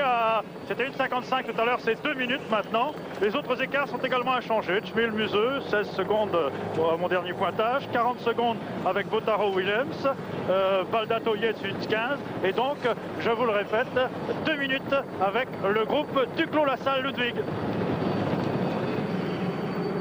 Alors, pour ceux qui suivent de très près le cyclisme, il faut rappeler également qu'il y a un... Ceci explique d'ailleurs peut-être cela aussi. Il y a un contentieux entre les deux hommes, entre Yohann Mousseau et Tchmil, qui a eu un problème. Vous savez, on reproche souvent à des équipiers de rouler sur vous lorsque vous êtes échappé, notamment à l'occasion des championnats du monde. Et on se souvient d'une déclaration de Yohann Mousseau qui avait dit ce Tchmil, de toute façon, j'ai une certitude, l'an prochain, il ne fera plus partie de mon équipe. Ce qui s'est confirmé, puisque Tchmil a été récupéré donc, gardé par Jean-Luc Van Den Broek. Et de son côté, eh bien, comment s'appelle-t-il, Yohann Mousseau avait déclaré jamais plus ce Tchmil ne gagnera une classique. Et bien, pour l'instant, ça s'annonce assez mal et pour faire une réconciliation entre les deux hommes. Car Tchmil est en train de faire un gros numéro. On a récupéré une moto, bonne nouvelle, Jean-Luc Van Den Broek. Jean-Paul, êtes-vous près de Tchmil? Pardon? Êtes-vous près de Tchmil? Je suis pas très loin de Tchmil. Pouvez-vous aller voir Jean-Luc Van Den Broek, s'il vous plaît, mon cher Jean-Paul? Tout à l'heure, je vais aller le voir. Effectivement, je vais passer les deux contre-attaquants et je serai près de lui. Merci, mon cher Jean-Paul. Tiens, ben, on va vous faire écouter Tchmil, puisqu'on a un petit moment d'accalmie, entre guillemets. Alors bon, il ne parle pas très bien français. En plus, hier, quand on l'a rencontré, il était un peu, comment dire, il était déjà dans la course. Donc c'est juste pour vous montrer son visage. On va vous faire écouter une phrase. Et lorsqu'on lui avait demandé qui était son favori, il avait quand même dit que c'était Mousseau. Donc c'est assez révélateur quand même. Bon, l'interview n'est pas très bonne, hein, mais c'est surtout l'occasion, même si on voit très bien son visage ici, avec notre moto qui a réussi donc à revenir à l'avant. Oui, mon cher Jean-Paul. Vous pouvez attendre un tout petit instant avant l'interview, parce qu'avant le secteur pavé, donc je voudrais avoir Jean-Luc Van Den Broek. Et... Ah ben non, ça sera pour tout à l'heure. Nous sommes à 6 juin, maintenant c'est un peu trop tard. Merci, très vite on écoute Tchmil. Alors, que nous dit-il Tchmil? On l'écoute. Toujours. Très bonne forme, moyenne. Et les conditions climatiques vous font peur? Non, pas beaucoup. On dit que les pavés sont très glissants, on dit que les pavés sont très dangereux pour demain. C'est toujours les pavés dangereux, mais c'est dangereux pour tout le monde. Quel est votre favori pour demain? Michel. Et vous? On verra à l'arrivée. Voilà, c'est quand même sympa de vous montrer ça, surtout de vous faire écouter ça, parce que Tchmil est moldave, il vient au départ de Russie et il a, je vous le dis, le maillot moldave dans les épreuves internationales. Eh bien, il parle français très bien, il habite à Roubaix, il joue à domicile ici pratiquement, alors que nous sommes ici près du secteur pavé numéro 4.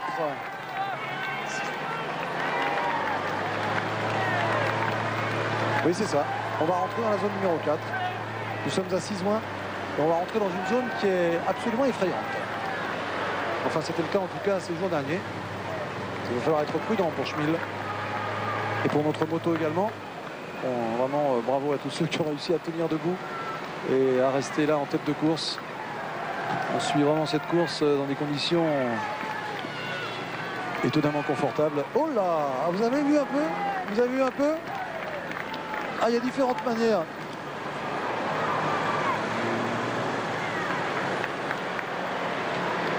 Alors là, c'est quand même étonnant. On va regarder le secteur 4 et après, on verra peut-être au ralenti cette manière peu académique qu'a Tchmil de passer les ronds-points. On fait peut-être comme ça en Moldavie. En tout cas, voilà, on va suivre Tchmil là et attention à la moto car c'est un secteur très difficile ici. Il était très glissant hier. Très glissant.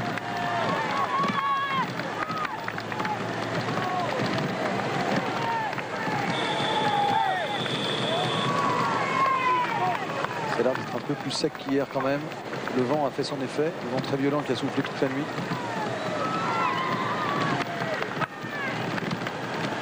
Hier, ça ressemblait un peu à une patinoire cet endroit.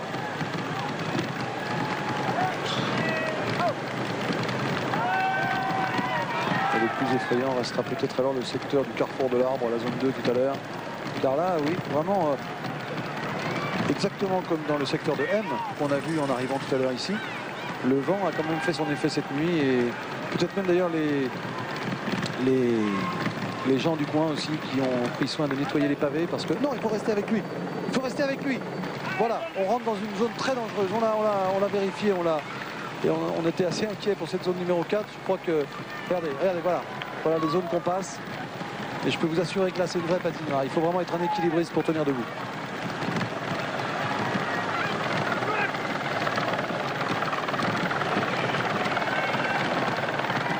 Derrière Mousséou n'est pas loin, le voici.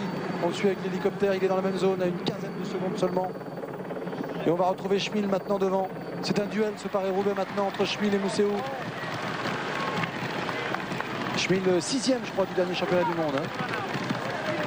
Regardez, ça c'est terrible, cette zone est terrible. Cette zone est terrible, regardez.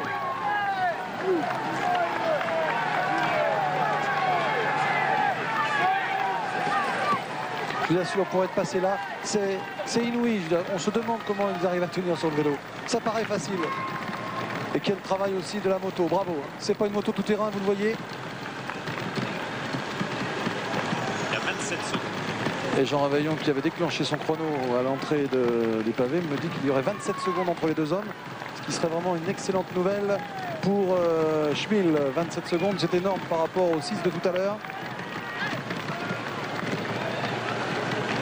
Patrick, oui, Jean-Paul. à mon chrono, 31 secondes. Merci Jean-Paul, c'est important, ça plus de 30 secondes et Schmil qui est en train de voltiger là. Porté tout à l'heure, vous l'avez vu, par le public. C'est vrai que c'est un peu un régional, il habite Roubaix. André Schmil.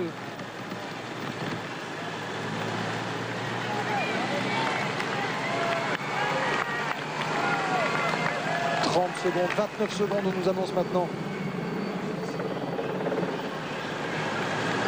Ah, le duel est superbe entre les deux hommes. Schmil est en train de réaliser un gros truc. À la sortie de ce secteur numéro 4, il restera 25 km. Et c'est long, 25 km, c'est long. Il sera intéressant à l'entrée des pavés aussi de la zone 4 d'avoir un écart avec les hommes de derrière. Mais ça m'étonnerait que Duclos et les autres parviennent à reprendre du temps sur ce Schmil qui voltige littéralement. Il est sorti sans dommage de la zone 4. Dans cette zone tout près du chantier du TGV européen. À 25 km de l'arrivée. Il s'alimente. Oh, quelle belle image aussi. 25 km, lui dit Jean-Luc. On va peut-être pouvoir aller voir Jean-Luc ensuite. Jean-Luc, l'homme... J'attends, Patrick, que nous soyons sortis de la Bien zone sûr. également de la zone numéro 2, hein, parce qu'elle est très difficile aussi, un peu moins difficile que l'autre, bien entendu. Oh là là, Mais il est en train j'attends de perdre donc du de sortir temps. de la zone numéro 2. Il est en train de perdre du temps, Mousséou. Il a plus de 35 secondes de retard maintenant, c'est évident. Schmil est en train de faire un authentique exploit. Mousséou est en train de craquer. Écœuré par ce qu'il vient de voir. Schmil était tout à l'heure à 6 secondes et Schmil s'est envolé. Il est écœuré, Yoann Mousséou. Il est battu à la régulière. 40 secondes, 40 secondes d'écart. C'est un exploit qu'est en train de réaliser Schmil.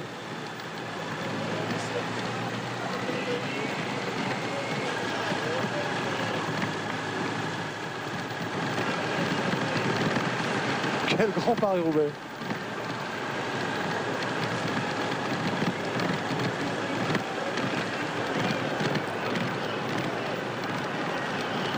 Oh. Il doit être complètement écœuré.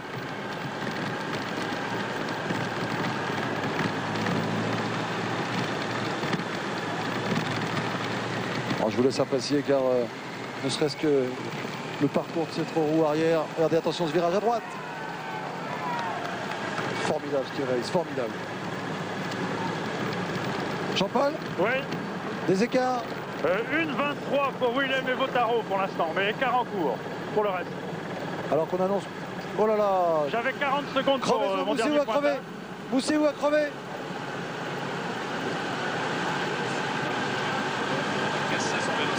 Oh là là. Il change de vélo, oui. Alors, il aura même plus son vélo avec amortisseur maintenant. Il est bloqué, regardez.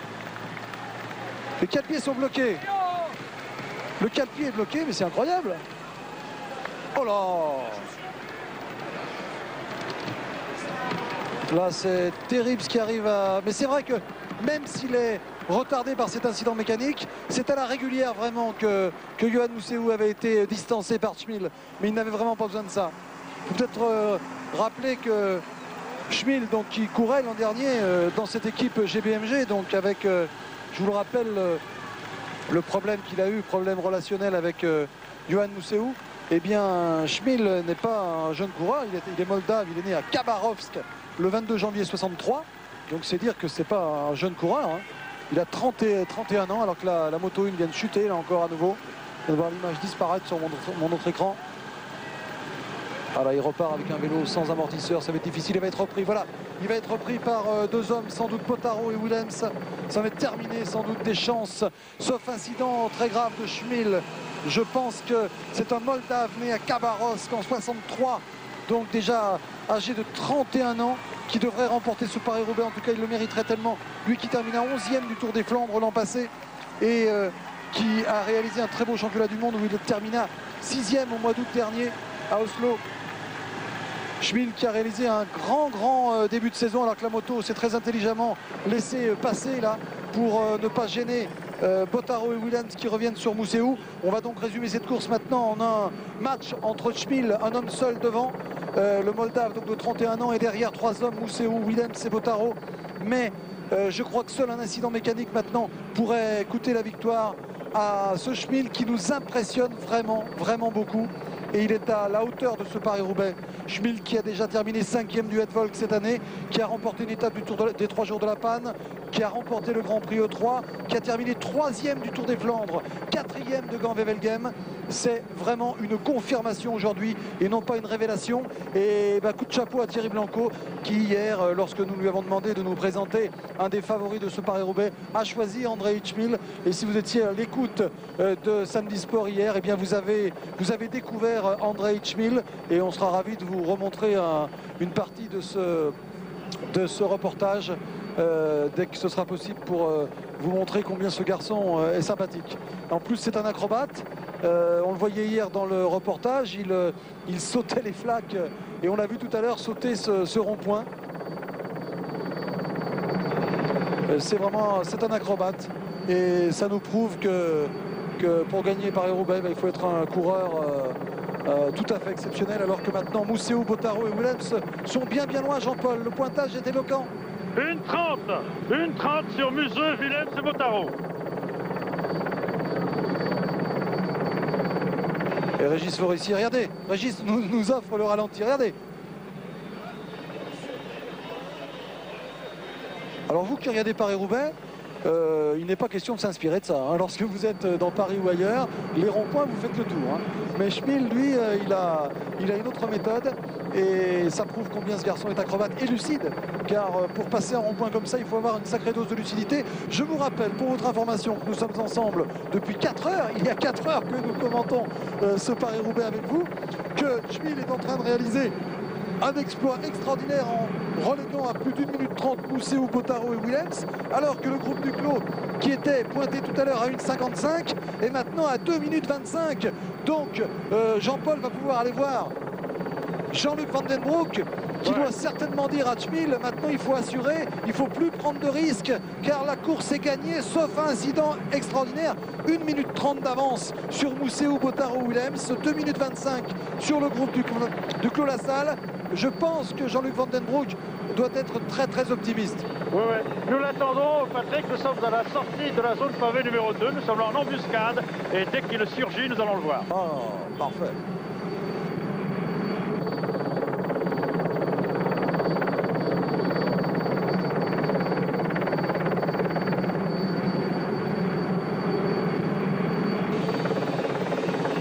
Alors Schmil, c'est un des coureurs type de Paris-Roubaix. Il y a deux coureurs type.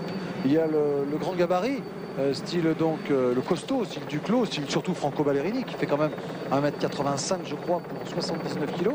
Et puis vous avez un autre type, et bien c'est le type de Schmil qui est d'abord, sa position n'est pas très académique aujourd'hui. Je crois penser qu'il a baissé un peu sa selle car il est, de toute façon non, c'est quand même un genre de coureur qui est toujours très ramassé sur son vélo. Donc centre de gravité bas, ce qui veut dire que dans les trépidations des pavés, eh bien, ça donne quelques avantages. Et puis surtout une puissance de rein qui fait qu'il a une assise. Et puis une position des bras avec à la fois de la souplesse qui permet, lorsqu'on est trop tendu, eh bien, les vibrations remontent jusqu'aux articulations et vous provoquent des douleurs insoutenables sur un vélo. Et puis plus tard même des pathologies comme des périarthrites, des choses comme ça. Eh bien lui, il a une souplesse de bras. Regardez la manière dont il est décontracté sur son vélo. Vous savez qui me rappelle un tout petit peu? Un tout petit peu Bernard Hinault. C'est un peu la position de Bernard sur son vélo. La tête très en avant, regardez un petit peu de crampe là, il est en train de soulager son dos. Et vous savez que ce garçon ne serait pas moldave, il aurait sûrement eu déjà d'autres résultats dans le peloton professionnel. Il a dû passer et franchir des écueils que les Belges, les Français ou les Italiens n'ont pas. Alors nous sommes là dans la zone numéro 3. Ah, il a quelque chose d'Hinault.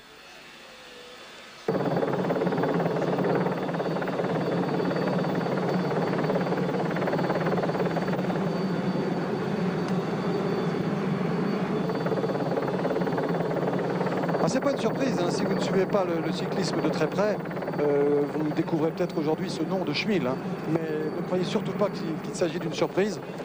Schmil, c'est vraiment l'un des coureurs en forme de ce début de saison. On vous l'a dit, tout à l'heure. On vous rappelle une nouvelle fois, une dernière fois peut-être, ce qu'il a réalisé cette saison. 5e du Het-Volk, vainqueur de l'E3, d'une étape du 3 jours de la Panne. Et surtout, lorsqu'on s'intéresse au classique, on s'aperçoit qu'il a fait 3e des Flandres, 4e de Gand-Wevelgem, 5e du Het-Volk. Ça fait quand même une sacrée référence. Je vous répète, ce n'est pas une surprise. Je ne dis pas ça seulement parce qu'on vous a proposé un sujet sur lui hier. Nous sommes là dans le secteur numéro 2, côté du carrefour de l'Arbre. Secteur 3, pardon. La ferme de Créplen.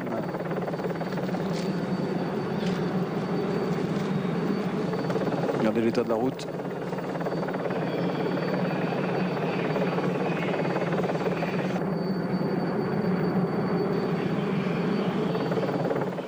Ah, on se retrouve avec les contre-attaquants. Oh, quel coup moral pour Johan Museeuw, même s'il est accompagné d'un équipier. Il sent que c'est terminé pour lui. Museeuw, Bottaro, Ludwig Willems, donc 2 GBMG. Mais ça ne suffira pas sans doute pour contrer André Schmil, qui est maintenant à moins de 20 km de l'arrivée. Qu'il doit être tendu, il sent qu'il a beaucoup à jouer, c'est sûr, le voilà Schmil.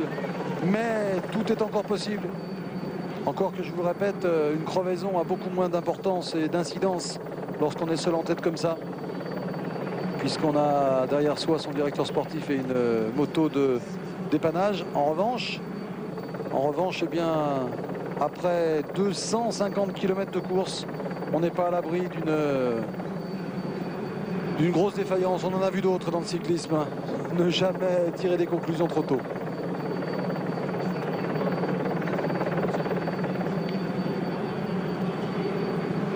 Alors on notera pour le final, qu'on verra dans quelques instants, que ce final a été modifié.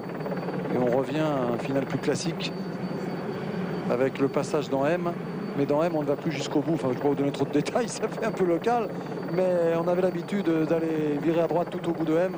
Avec un final classique, et bien là, on plonge tout de suite vers Roubaix, vers l'avenue Alfred Motte, pardon. Et voilà, il y a une grande ligne droite qui nous amène au Vélodrome. Il n'y a plus les ultimes zones de pavés des années précédentes lorsqu'on longeait les anciennes usines. Exactement, du côté de Lannoy. Mais on l'a à nouveau, alors qu'on sort ici de la zone numéro 3.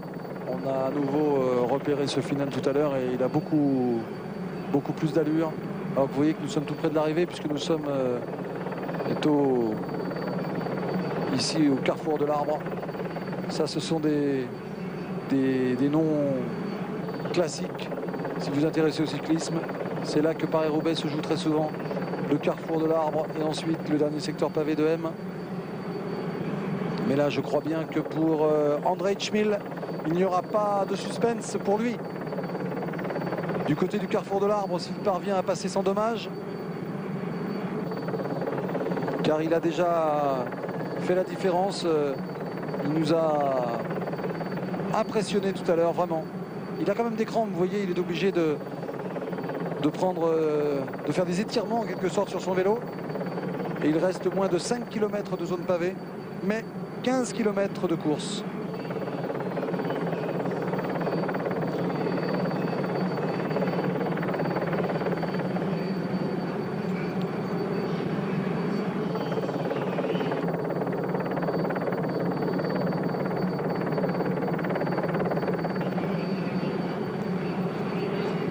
Moins de 15 km de l'arrivée pour Schmil. Oh là là, regardez comme il souffre.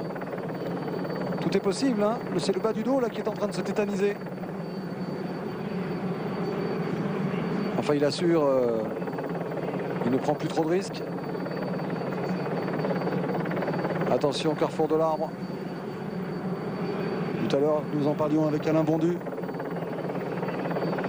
Et Alain Bondu nous disait que le carrefour de l'Arbre, cette année, était en moins bon état que d'habitude. Mais là, je vous le disais, le vent a violemment soufflé et a peut-être quand même asséché une partie de la route.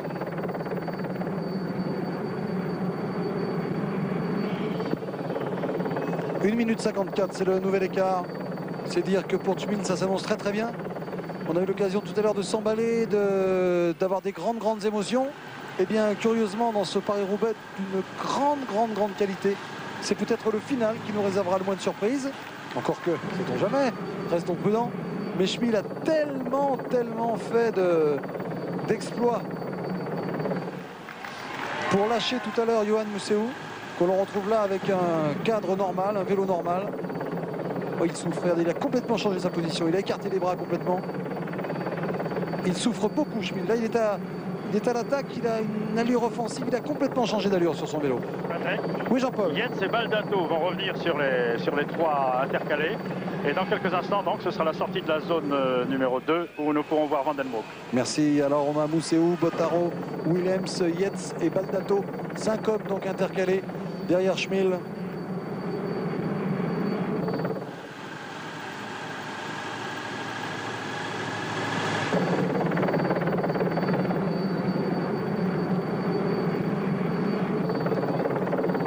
Regardez le carrefour de l'Arbre, je vous disais que la route était dans un état étonnant.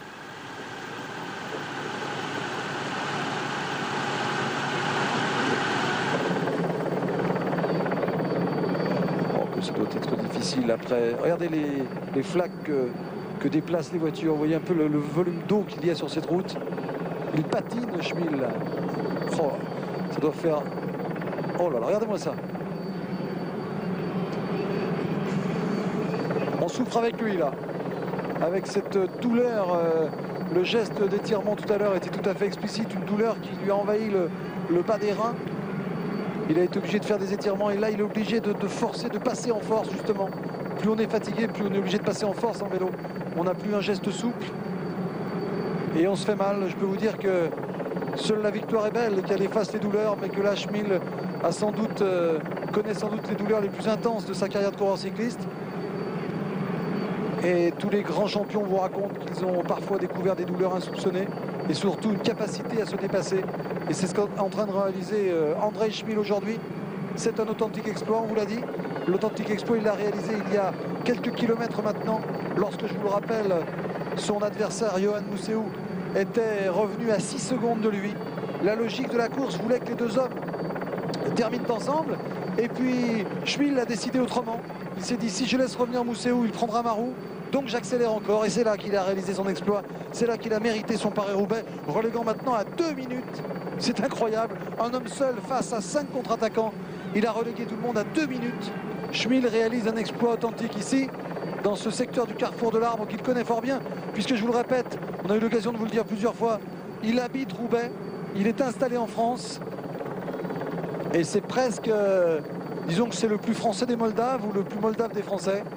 Mais il y a une petite connotation tricolore à son succès, qui aura sans doute un grand retentissement du côté de la Russie et de la Moldavie.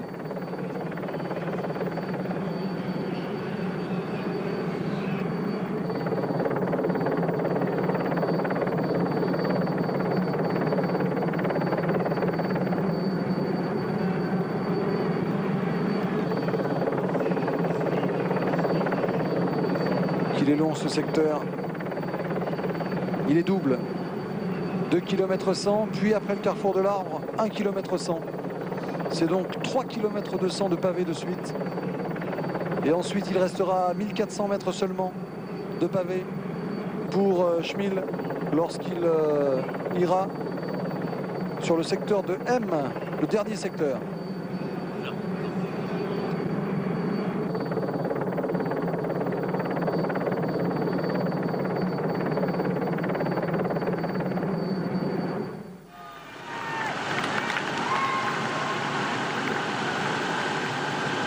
Voilà les suivants, d'ailleurs avec des difficultés pour Baldato.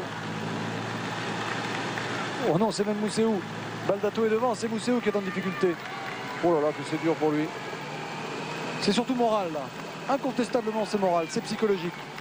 Il a tout tenté, il est revenu tout près, pratiquement, j'allais dire, sur le porte-bagages de Schmil. C'est en plus, on l'a dit tout à l'heure, on va pas trop rajouter là-dessus, mais ce sont dans la vie loin d'être des amis tous les deux. Ils faisaient partie de la même équipe l'an passé, ils ont un grade différent. Et lorsque Mousseou a vu Schmil comme ça, 6 secondes devant lui, il s'est dit qu'il allait peut-être, non pas régler les comptes, mais se trouver dans un final très excitant pour lui. Et puis Schmil a accéléré et Yohann Mousseou n'a jamais été capable de revenir. C'est une victoire par KO là, ce n'est rien d'autre. Schmil est en train de remporter Paris-Roubaix par KO.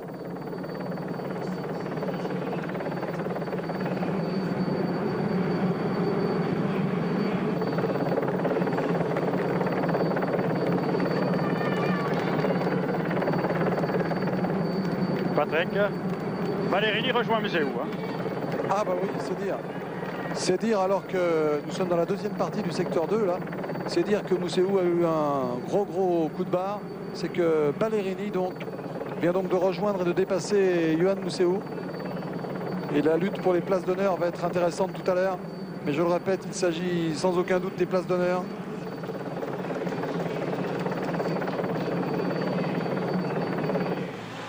Ah, c'est Daniel Manjas, le speaker de la course, est en train de dire que Schmil est en train de réaliser un grand exploit de l'histoire de Paris-Roubaix. On ne va surtout pas le démentir car ça fait combien? Ça fait 4h15 que nous sommes ensemble. Eh bien, on a eu tellement l'occasion de s'enflammer tout à l'heure sur la dernière accélération de Schmil que c'est aussi un indice ça. On a vécu un grand Paris-Roubaix, mais Schmil était peut-être trop fort à la fin pour qu'il y ait du suspense jusqu'au bout. Car Schmil fait un numéro absolument incroyable. Voilà, quel accueil il va recevoir à Roubaix ici. Il fallait aussi être vaillant, là, le vélodrome de Roubaix est plein. Et il fallait avoir envie parce qu'il n'a pas fait très chaud cet après-midi. Quel beau succès pour Jean-Luc Van Den Broek également, qui a amené Schmil jusque-là, qu'il a récupéré. Et je peux vous dire que je suis impressionné également par la moto numéro 1 qui a réussi à revenir aussi. Regardez Jean-Luc Van Den Broek, costume, cravate. C'est un grand jour pour Jean-Luc. Et ça nous fait penser également à nos amis de Moucron, puisque Jean-Luc est de là-bas. Régis et les autres, tous des amoureux de vélo. Et je peux vous dire que du côté de Moucron, on doit être très content pour Jean-Luc, en attendant les grands succès de son neveu, Franck, qui a fait son entrée dans le peloton professionnel avec le bonheur que vous savez.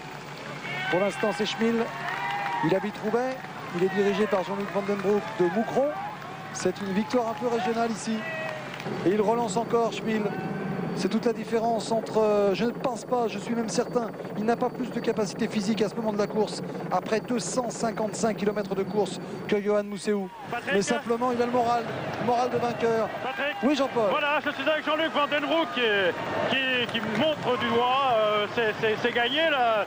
Il n'y a plus de conseils à lui donner maintenant. Non. J'ai eu juste peur à la sortie de la zone de ravitaillement. Il a attaqué très loin de l'arrivée, mais il est tellement sûr de lui que là, il nous a fait une démonstration Le mano-mano avec Johan Museeuw, c'était magnifique. Là, on a assisté vraiment à un grand numéro dans le cyclisme. C'est formidable, un grand Paris-Roubaix. Et pour nous, je pense, maintenant, on peut le dire qu'on a une grande victoire. Alors, Paris-Roubaix, c'était un objectif pour Schmille et pour vous aussi. Certainement, pour Schmille, pour l'équipe Lotto, je dis c'est vraiment une très grande victoire. Et après les bons résultats depuis 15 jours dans le Tour des Flandres, dans Gand-Wevelgem, c'est fantastique. On est content, Jean-Luc, on est content pour lui. Alors que l'écart augmente encore, c'est inouï ce que réussit Schmille. C'est inouï. Un homme seul, alors c'est toujours un peu moins grisant, bien sûr, comme arrivé peut-être l'an passé. Nous étions avec deux hommes, avec Duclos et Ballerini. Duclos qui est là à 2 minutes 10. Tiens, le voici, Gilbert Duclos-Lassalle, justement, qui sait qu'il est battu, mais il est battu bien d'abord par plus fort que lui. Peut-être Schmille a fait un grand numéro. Regardez la tête de Duclos-Lassalle. Si ce n'est pas un exemple, ça, pour le sport. 1954, il va avoir 40 ans cette année, Gilbert. Il a été victime de tous les coups du sort dans cette course. Victime de crevaison, victime de chute. Il est encore là, vaillant. Il va lutter pour une place d'honneur. Il va monter, peut-être pas sur le podium, mais au moins dans les 5 premiers de ce Paris-Roubaix. Et Gilbert est encore à l'attaque avec, il le disait hier, si je suis battu, je serai battu par les circonstances peut-être, mais surtout par un garçon plus fort que moi. Eh bien, c'est vrai que Schmille était peut-être plus fort que tout le monde aujourd'hui. C'est peut-être la grande leçon de ce Paris-Roubaix. Schmille qui a réussi un grand exploit. Il y a, je le répète, 4h15 que nous sommes ensemble. Pas une seconde, nous nous sommes ennuyés. Pas une seconde, ce Paris-Roubaix est devenu insipide. Jean-Luc Van Den Broek le disait, ça a été un grand Paris-Roubaix. Dans un premier temps, eh bien, on a assisté à un écrémage par l'arrière. On a assisté au malheur de Franco Ballerini. Ballerini, dans un exploit, est parvenu à revenir. Ensuite, on a assisté au malheur de Gilbert Duclos-Lassalle du côté de Waller-Sarambert. Ensuite, les deux hommes sont à nouveau revenus avec la Ploudvig, avec Museeuw, avec Ballerini, avec Duclos. On avait tous les grands devant avec Johan Capiot. Et puis à nouveau les malheurs pour Duclos-Lassalle et Ballerini qu'on a suivi en direct. Cette crevaison, cette dramatique des deux hommes héros de Paris-Roubaix l'an passé, qui à nouveau était effacé du devant de la scène par des malheurs techniques. Et puis un mano à mano, comme disait Jean-Luc Van Den Broek. Et quel mano à mano entre celui qui va gagner Paris-Roubaix qu'il mérite, je pense bien sûr à Schmille, André Schmille. Et en face de lui, il y avait Johan Museeuw, son ennemi, celui avec qui il s'était vraiment très sévèrement affronté l'an passé dans la même équipe GBMG. Les deux hommes sont maintenant vraiment très opposés. Museeuw avait déclaré « Jamais tant que je serai dans un peloton, Schmille ne gagnera une classique ». Eh bien, Schmille a répondu aujourd'hui sur le vélo. Un mano à mano formidable. Schmille attaque de loin, de trop loin peut-être. Museeuw revient sur lui. On se dit que le final aura lieu entre les deux hommes, comme l'an passé entre Franco Ballerini et Gilbert Duclos-Lassalle. Et puis, le mano à mano n'a plus lieu. Pourquoi? Parce que Schmille est fort, Schmille est très fort. Schmille est trop fort pour Johan Museeuw. Johan Museeuw revient à 6 secondes de Schmille. Et puis, malgré tous ses efforts, et Dieu sait que Museeuw est un grand champion, son palmarès depuis le début de la saison en atteste. Je vous rappelle, Museeuw 3e d'une étape du Tour méditerranéen, 4e du Hedvolk, vainqueur de Kuurne, Bruxelles-Kuurne, 4e du E3, 2e du Tour des Flandres, 3e de Gand-Wevelgem. C'est dire que les deux hommes étaient toujours ensemble, puisque tandis que Museeuw terminait 2e du Tour des Flandres, eh bien Schmille terminait 3e du Tour des Flandres, tandis que Museeuw terminait 3e de Gand-Wevelgem. Et bien derrière lui, Schmille terminait 4e de Gand-Wevelgem. Les deux hommes ont toujours été à une place d'écart dans les premières classiques de ce début de saison, aussi bien au Tour des Flandres, aussi bien à Gand-Wevelgem. Et bien là, Schmille ne sera pas si près, ils ne seront plus à 1 cm, comme dans Gand-Wevelgem, comme dans le Tour des Flandres. Schmille là est le plus fort, il a su se préparer avec la complicité, j'en suis sûr, de Jean-Luc Van Den Broek. Jean-Luc Van Den Broek, son directeur sportif, coureur ô combien attachant, qui s'est battu souvent avec, dans son rôle de directeur sportif, avec peut-être un peu moins de moyens de temps en temps que les autres. Je parle des moyens financiers bien sûr, face aux équipes italiennes notamment. Et là il a remonté une belle équipe Lotto avec ce Schmille qui était rejeté par les GBMG. Et bien du côté de l'équipe italienne, on va peut-être se mordre un peu les doigts. Alors que je vous rappelle quand même que Frank Van Den Broek, son neveu, sera peut-être l'homme de demain et qu'on retrouvera un jour dans Paris-Roubaix. Jean-Paul. Dernier écart, 2 minutes et 5 secondes pour Schmille sur le groupe Duclos-Lassalle-Ludwig. 2 minutes 05. Ah oui, le groupe Duclos qui ne parvient pas à reprendre du temps. Alors Duclos-Ludwig, qui vont tenter de lutter. Alors, est-ce que Johan Museeuw est repris également? Bien sûr, il a été repris tout à l'heure par Ballerini. Hein. Il est derrière, hein, monsieur, apparemment. Nous allons remonter maintenant après cet écart, nous allons vous le dire. Voilà, Duclos à l'image ici. Quelle faillance, Gilbert, c'est formidable. Formidable. Ah, on ne lutte pas bien sûr pour la première place. Olaf Ludwig, l'Allemand ici. Lui aussi, quel beau coureur. Sean Yates, c'est là. Bravo, Sean. Quelle belle course.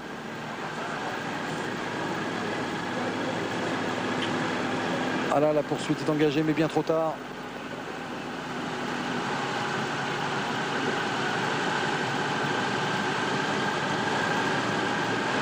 Donc Schmil seul en tête et puis derrière un groupe Duclos qui tente de revenir sans doute. Patrick, oui. J'ai Roger Leger à mes côtés. Roger, la poursuite s'est engagée mais un peu difficile hein, tout de même. Oui, un peu difficile, mais Schmil fait tellement un grand numéro devant. Enfin, je crois que Gilbert qui est reparti après sa dernière crevaison à 2,40 et revenir pour jouer la deuxième place. Je crois que Gilbert a montré aujourd'hui qu'il était vraiment prêt pour la gagne de Paris-Roubaix, mais ça fait partie de la course évidemment. Merci Roger. Bravo, merci et bravo surtout parce que le résumé de la course est là. Alors qu'on arrive ici dans le dernier secteur pavé du côté de M, justement à moins de 8 km de l'arrivée. 9 km je crois exactement, avec des bandes de roulement de chaque côté qui permettent lorsqu'on est seul comme ça d'éviter les pavés. Mais il y aura quelques virages tout à l'heure qui obligeront quand même Schmil à emprunter quelques pavés. Mais enfin, lui maintenant il ne sent plus la douleur, il voltige.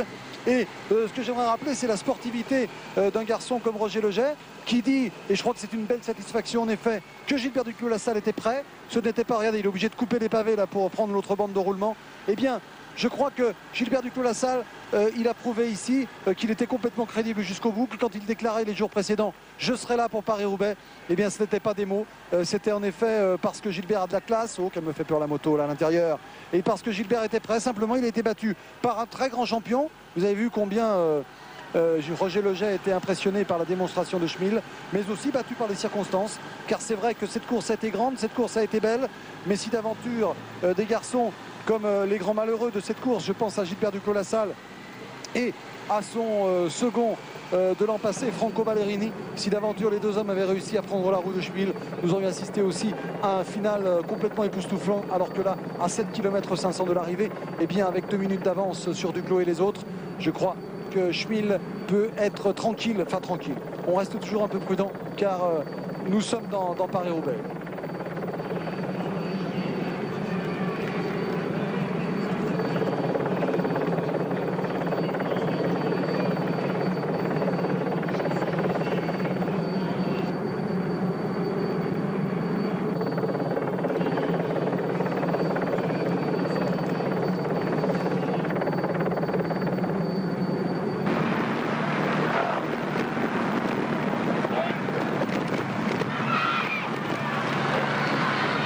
Derrière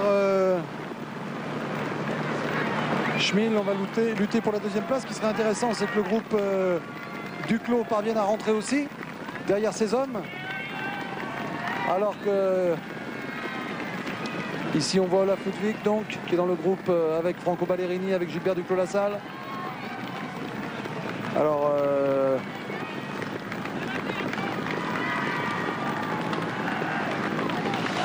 Franco Ballerini. Alors est-ce que ce groupe lutte pour la deuxième place? Je pense, puisque Williams est là. Je pense qu'il n'y a personne intercalé, hein, que Duclos et les autres vont lutter pour la deuxième place. Ce qui finalement sera une belle histoire aussi.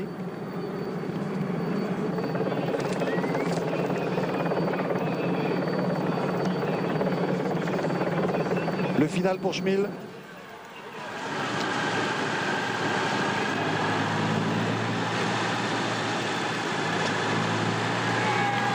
Il doit vivre quelque chose d'assez étonnant là.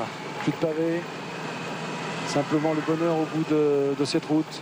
Il ne peut rien arriver à Schmil maintenant. C'est quand même une très très belle histoire à laquelle on assiste là. Je crois que le sport cycliste a ça de merveilleux, qu'il nous raconte des belles histoires. Et c'est vrai que lorsque on regarde le palmarès de ce début de saison, eh bien on vous le répète, mais ce n'est pas une surprise de retrouver Schmil ici, qui était présent partout, au Tour des Flandres, à Gand-Wevelgem, au Edvolk, au Grand Prix E3, à la Flèche Brabançonne, aux 3 jours de la panne. Il était là dans toutes les arrivées. Il s'offre ici un petit étirement pour soulager son dos, mais je vous le répète, lorsqu'on gagne, eh bien les douleurs s'effacent sans problème. On va assister là donc au final.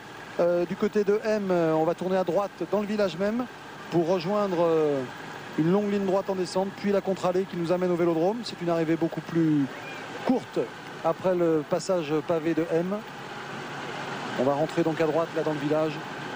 Et je peux vous dire que Van den Broek doit être dans un état de joie absolument formidable.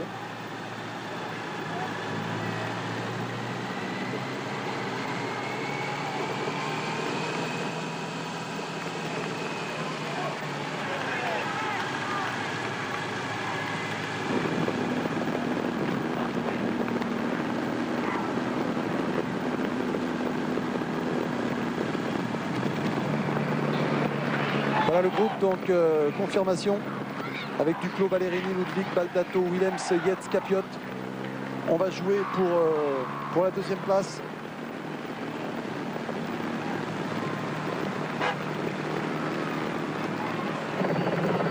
Ah, la lutte pour la deuxième place va être spectaculaire. Hein. Duclos derrière avec Ballerini, ça va nous rappeler des souvenirs. Mais c'est quand même pour la deuxième place seulement. Alors que Schmil, lui, est en train de se préparer. Il doit se passer, bon ça appartient, alors vous voyez toujours sa fourche télescopique là qu'il a donc resserrée, puisque de chaque côté de cette fourche il y a une sorte de vis, enfin une molette qui vous permet de bloquer votre fourche, alors que dans les secteurs pavés, là, au contraire, donner une suspension hydraulique pour avoir moins de soubresauts. Là bien sûr la fourche est bloquée avec ce ciel très noir au fond là-bas. Et l'orage qui guette, mais je pense que la victoire de Schmil sera arrosée dans tous les sens du terme. C'est dommage de voir un garçon comme ça arriver seulement à ce niveau-là à 31 ans. Tout ce qui doit se passer dans la tête lorsqu'on est né en Moldavie, lorsque on se retrouve ici à Roubaix, habité à Roubaix par les Français, comme je vous le montrais tout à l'heure. Alors que derrière, Willems. Et sans doute, ça m'étonnerait qu'il soit devant avec cette allure-là. Hein. Il est plutôt lâché. C'est Ludwig Willems qui a fait beaucoup de travail pour son leader, Johan Museeuw. Ah oui, il est lâché. Enfin lâché. Il est un peu en difficulté. Gilbert Duclos-Lassalle qui discute avec Roger Leget. Enfin, dans quel état arrive Gilbert? Coup de chapeau pour Gilbert. Monsieur Schmil, pour la télévision, vous pourriez vous faire un peu de toilette avant d'arriver sur le Vélodrome de Roubaix. C'est beau le visage d'un vainqueur.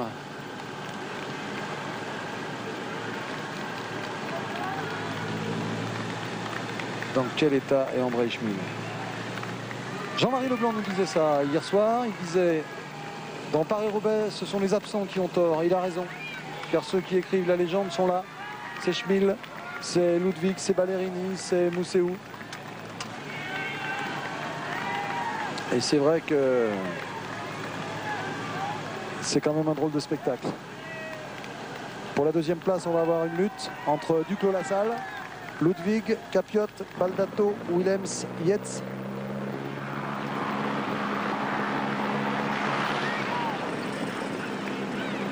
Ballerini.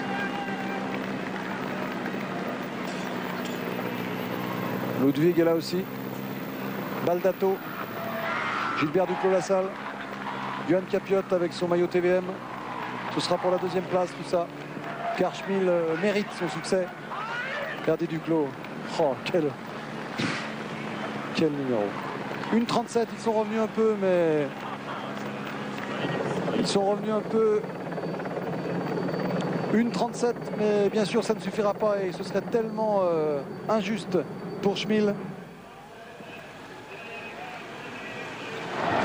Patrick Chen. Oui, Jean-Paul. Oui, je suis encore avec Jean-Luc Van den Broek. Alors Jean-Luc, on téléphone partout dans la voiture. C'est la joie, c'est l'allégresse.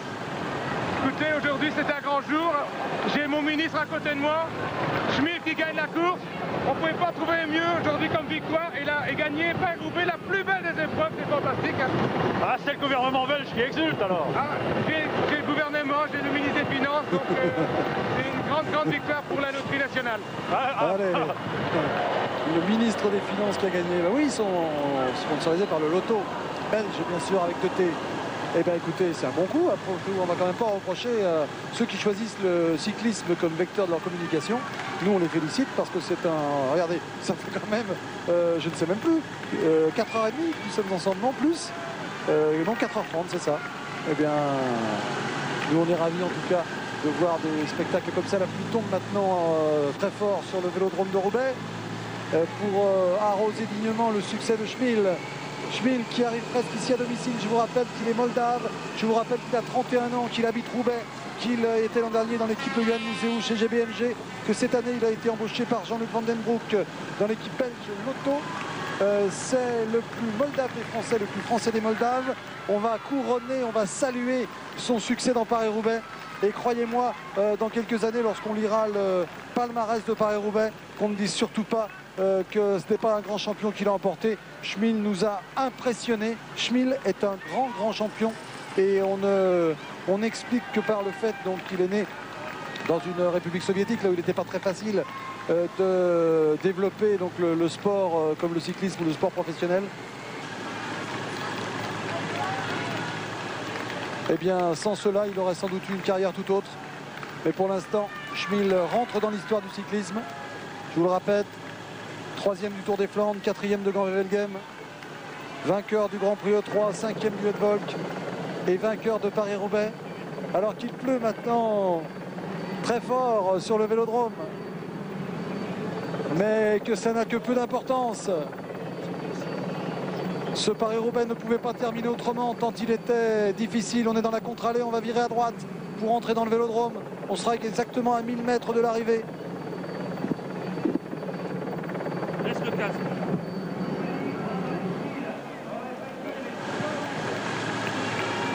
Schmil qui va rentrer dans le vélodrome là-bas. Vous voyez un portique au fond là-bas. Sous ce portique, une flamme. C'est en tout cas comme ça qu'on l'appelle, la flamme rouge, qui indique le dernier kilomètre. Ce sont les instants les plus riches, ce sont les instants les plus beaux de la vie sportive de Schmil. Jamais il n'oubliera ces moments-là. Il va entrer dans le vélodrome. Ce n'est pas un vainqueur surprise, on vous le rappelle. Ce n'est pas un sous-vainqueur de Paris-Roubaix. Soyons très clairs. Hier, nous avions longuement insisté. Nous vous avions proposé un reportage sur ce garçon. C'est un immense champion. Il a remporté. Il a fait de très très belles courses depuis le début de la saison. Il l'a remporté aujourd'hui à la régulière, réussissant à lâcher un garçon qui était un grand favori, Johan Museeuw. Il l'a lâché à la régulière. Il va rentrer dans le vélodrome. Il lui restera alors 750 mètres à parcourir. Ovation du public de Roubaix pour Schmil.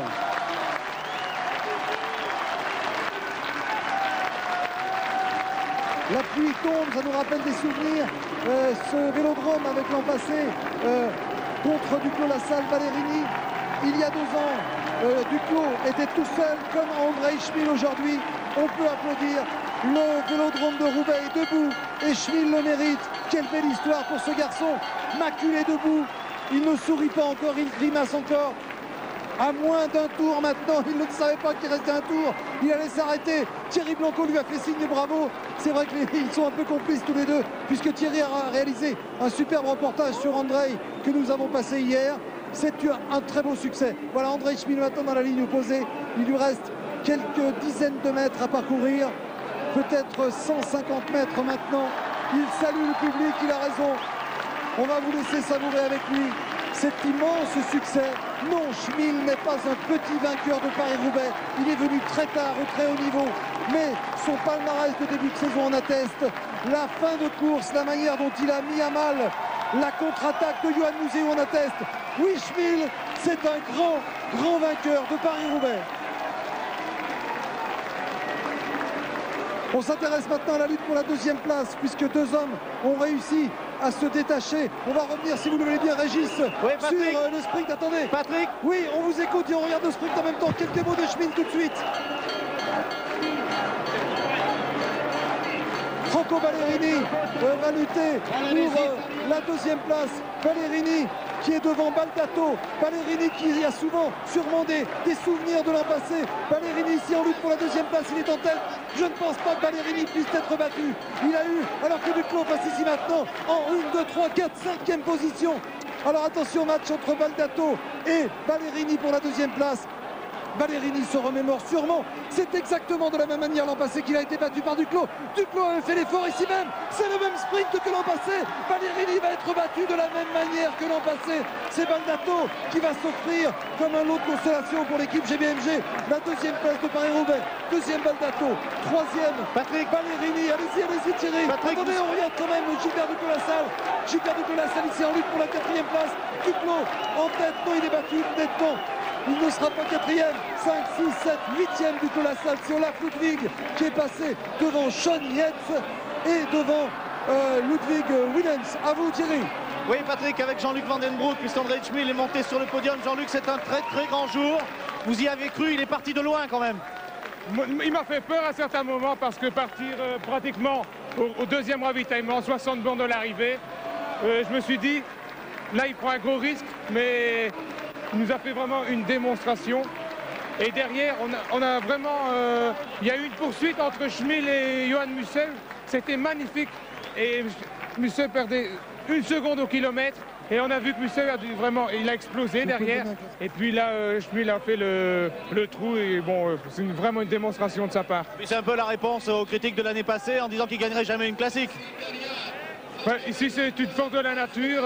C'est une course d'hommes par Roubaix. Donc ça demande des qualités athlétiques important, je veux dire. Et là, bon, quand je vois le phénomène, c'est incroyable.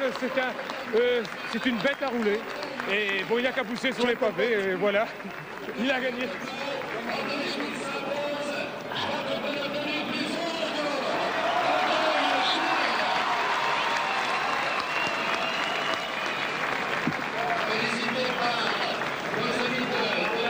Voilà.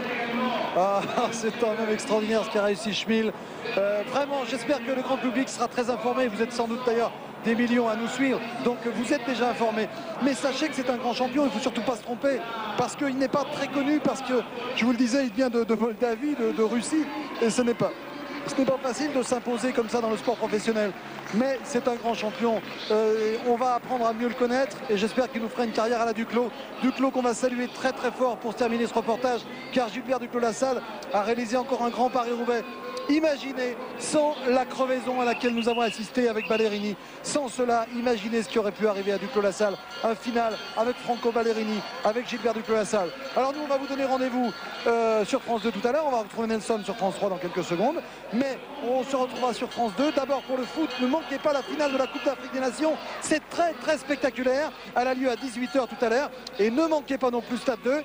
À la mi-temps du football, à 18 h 45, je vous retrouverai avec Schmil sans doute, qui nous fera l'amitié de venir, car je vous dis, on est assez complices avec lui. Oui Thierry, peut-être un petit mot d'André Schmil avant qu'il ne parte. Allez-y. André, c'est fantastique, on a bien fait d'aller le reconnaître, ces 70 derniers kilomètres de pavé. Vous avez attaqué, vous êtes parti de loin. Oui, j'ai parti à 80 km à l'arrivée. Mais je suis très content que j'ai réussi à gagner comme ça, tout seul. Ça, c'est une course de costaud, vous avez gagné en costaud. Et puis, à un moment donné, vous n'avez pas craint le retour de Musseux? Moi, je fais tout pour tenir les distances. Et le monsieur n'est pas revenu. Merci, il est content, Thierry Blanco, il a bien raison. Le calme d'André Schmil. Le calme d'André Schmil, je crois que c'est étonnant. Alors écoutez, on a vécu une journée merveilleuse, il y a combien de temps 4h45. 4h45 que nous sommes ensemble. Nous, on s'est régalé, j'espère que vous avez partagé notre plaisir. Coupe d'Afrique des Nations, la finale à 18 h sur France 2. Et puis à 18 h 45, un petit bout de Paris-Roubaix. Tiens, le commissaire Massard est derrière moi. Ah, ça veut peut-être dire quelque chose, on verra dans quelques mois. Merci à tous de votre attention. Schmil est un grand champion, je le répète, on vous en parlera dans les stades de à venir. Ce n'est pas par hasard qu'il est là. Thierry Blanco nous racontera tout. Et puis, ne manquez pas la suite du cyclisme cette année sur France 2 et France 3. On vous prépare un Tour de France extraordinaire. Régis Forestier aux manettes, Jean-Marc Lénoret, Cathy Soie, tout le monde. Jean Réveillon était à nos côtés également ici. Et la pub avant de retrouver Nelson Montfort. Salut à tous. France 3 vous a présenté Paris-Roubaix avec La Redoute.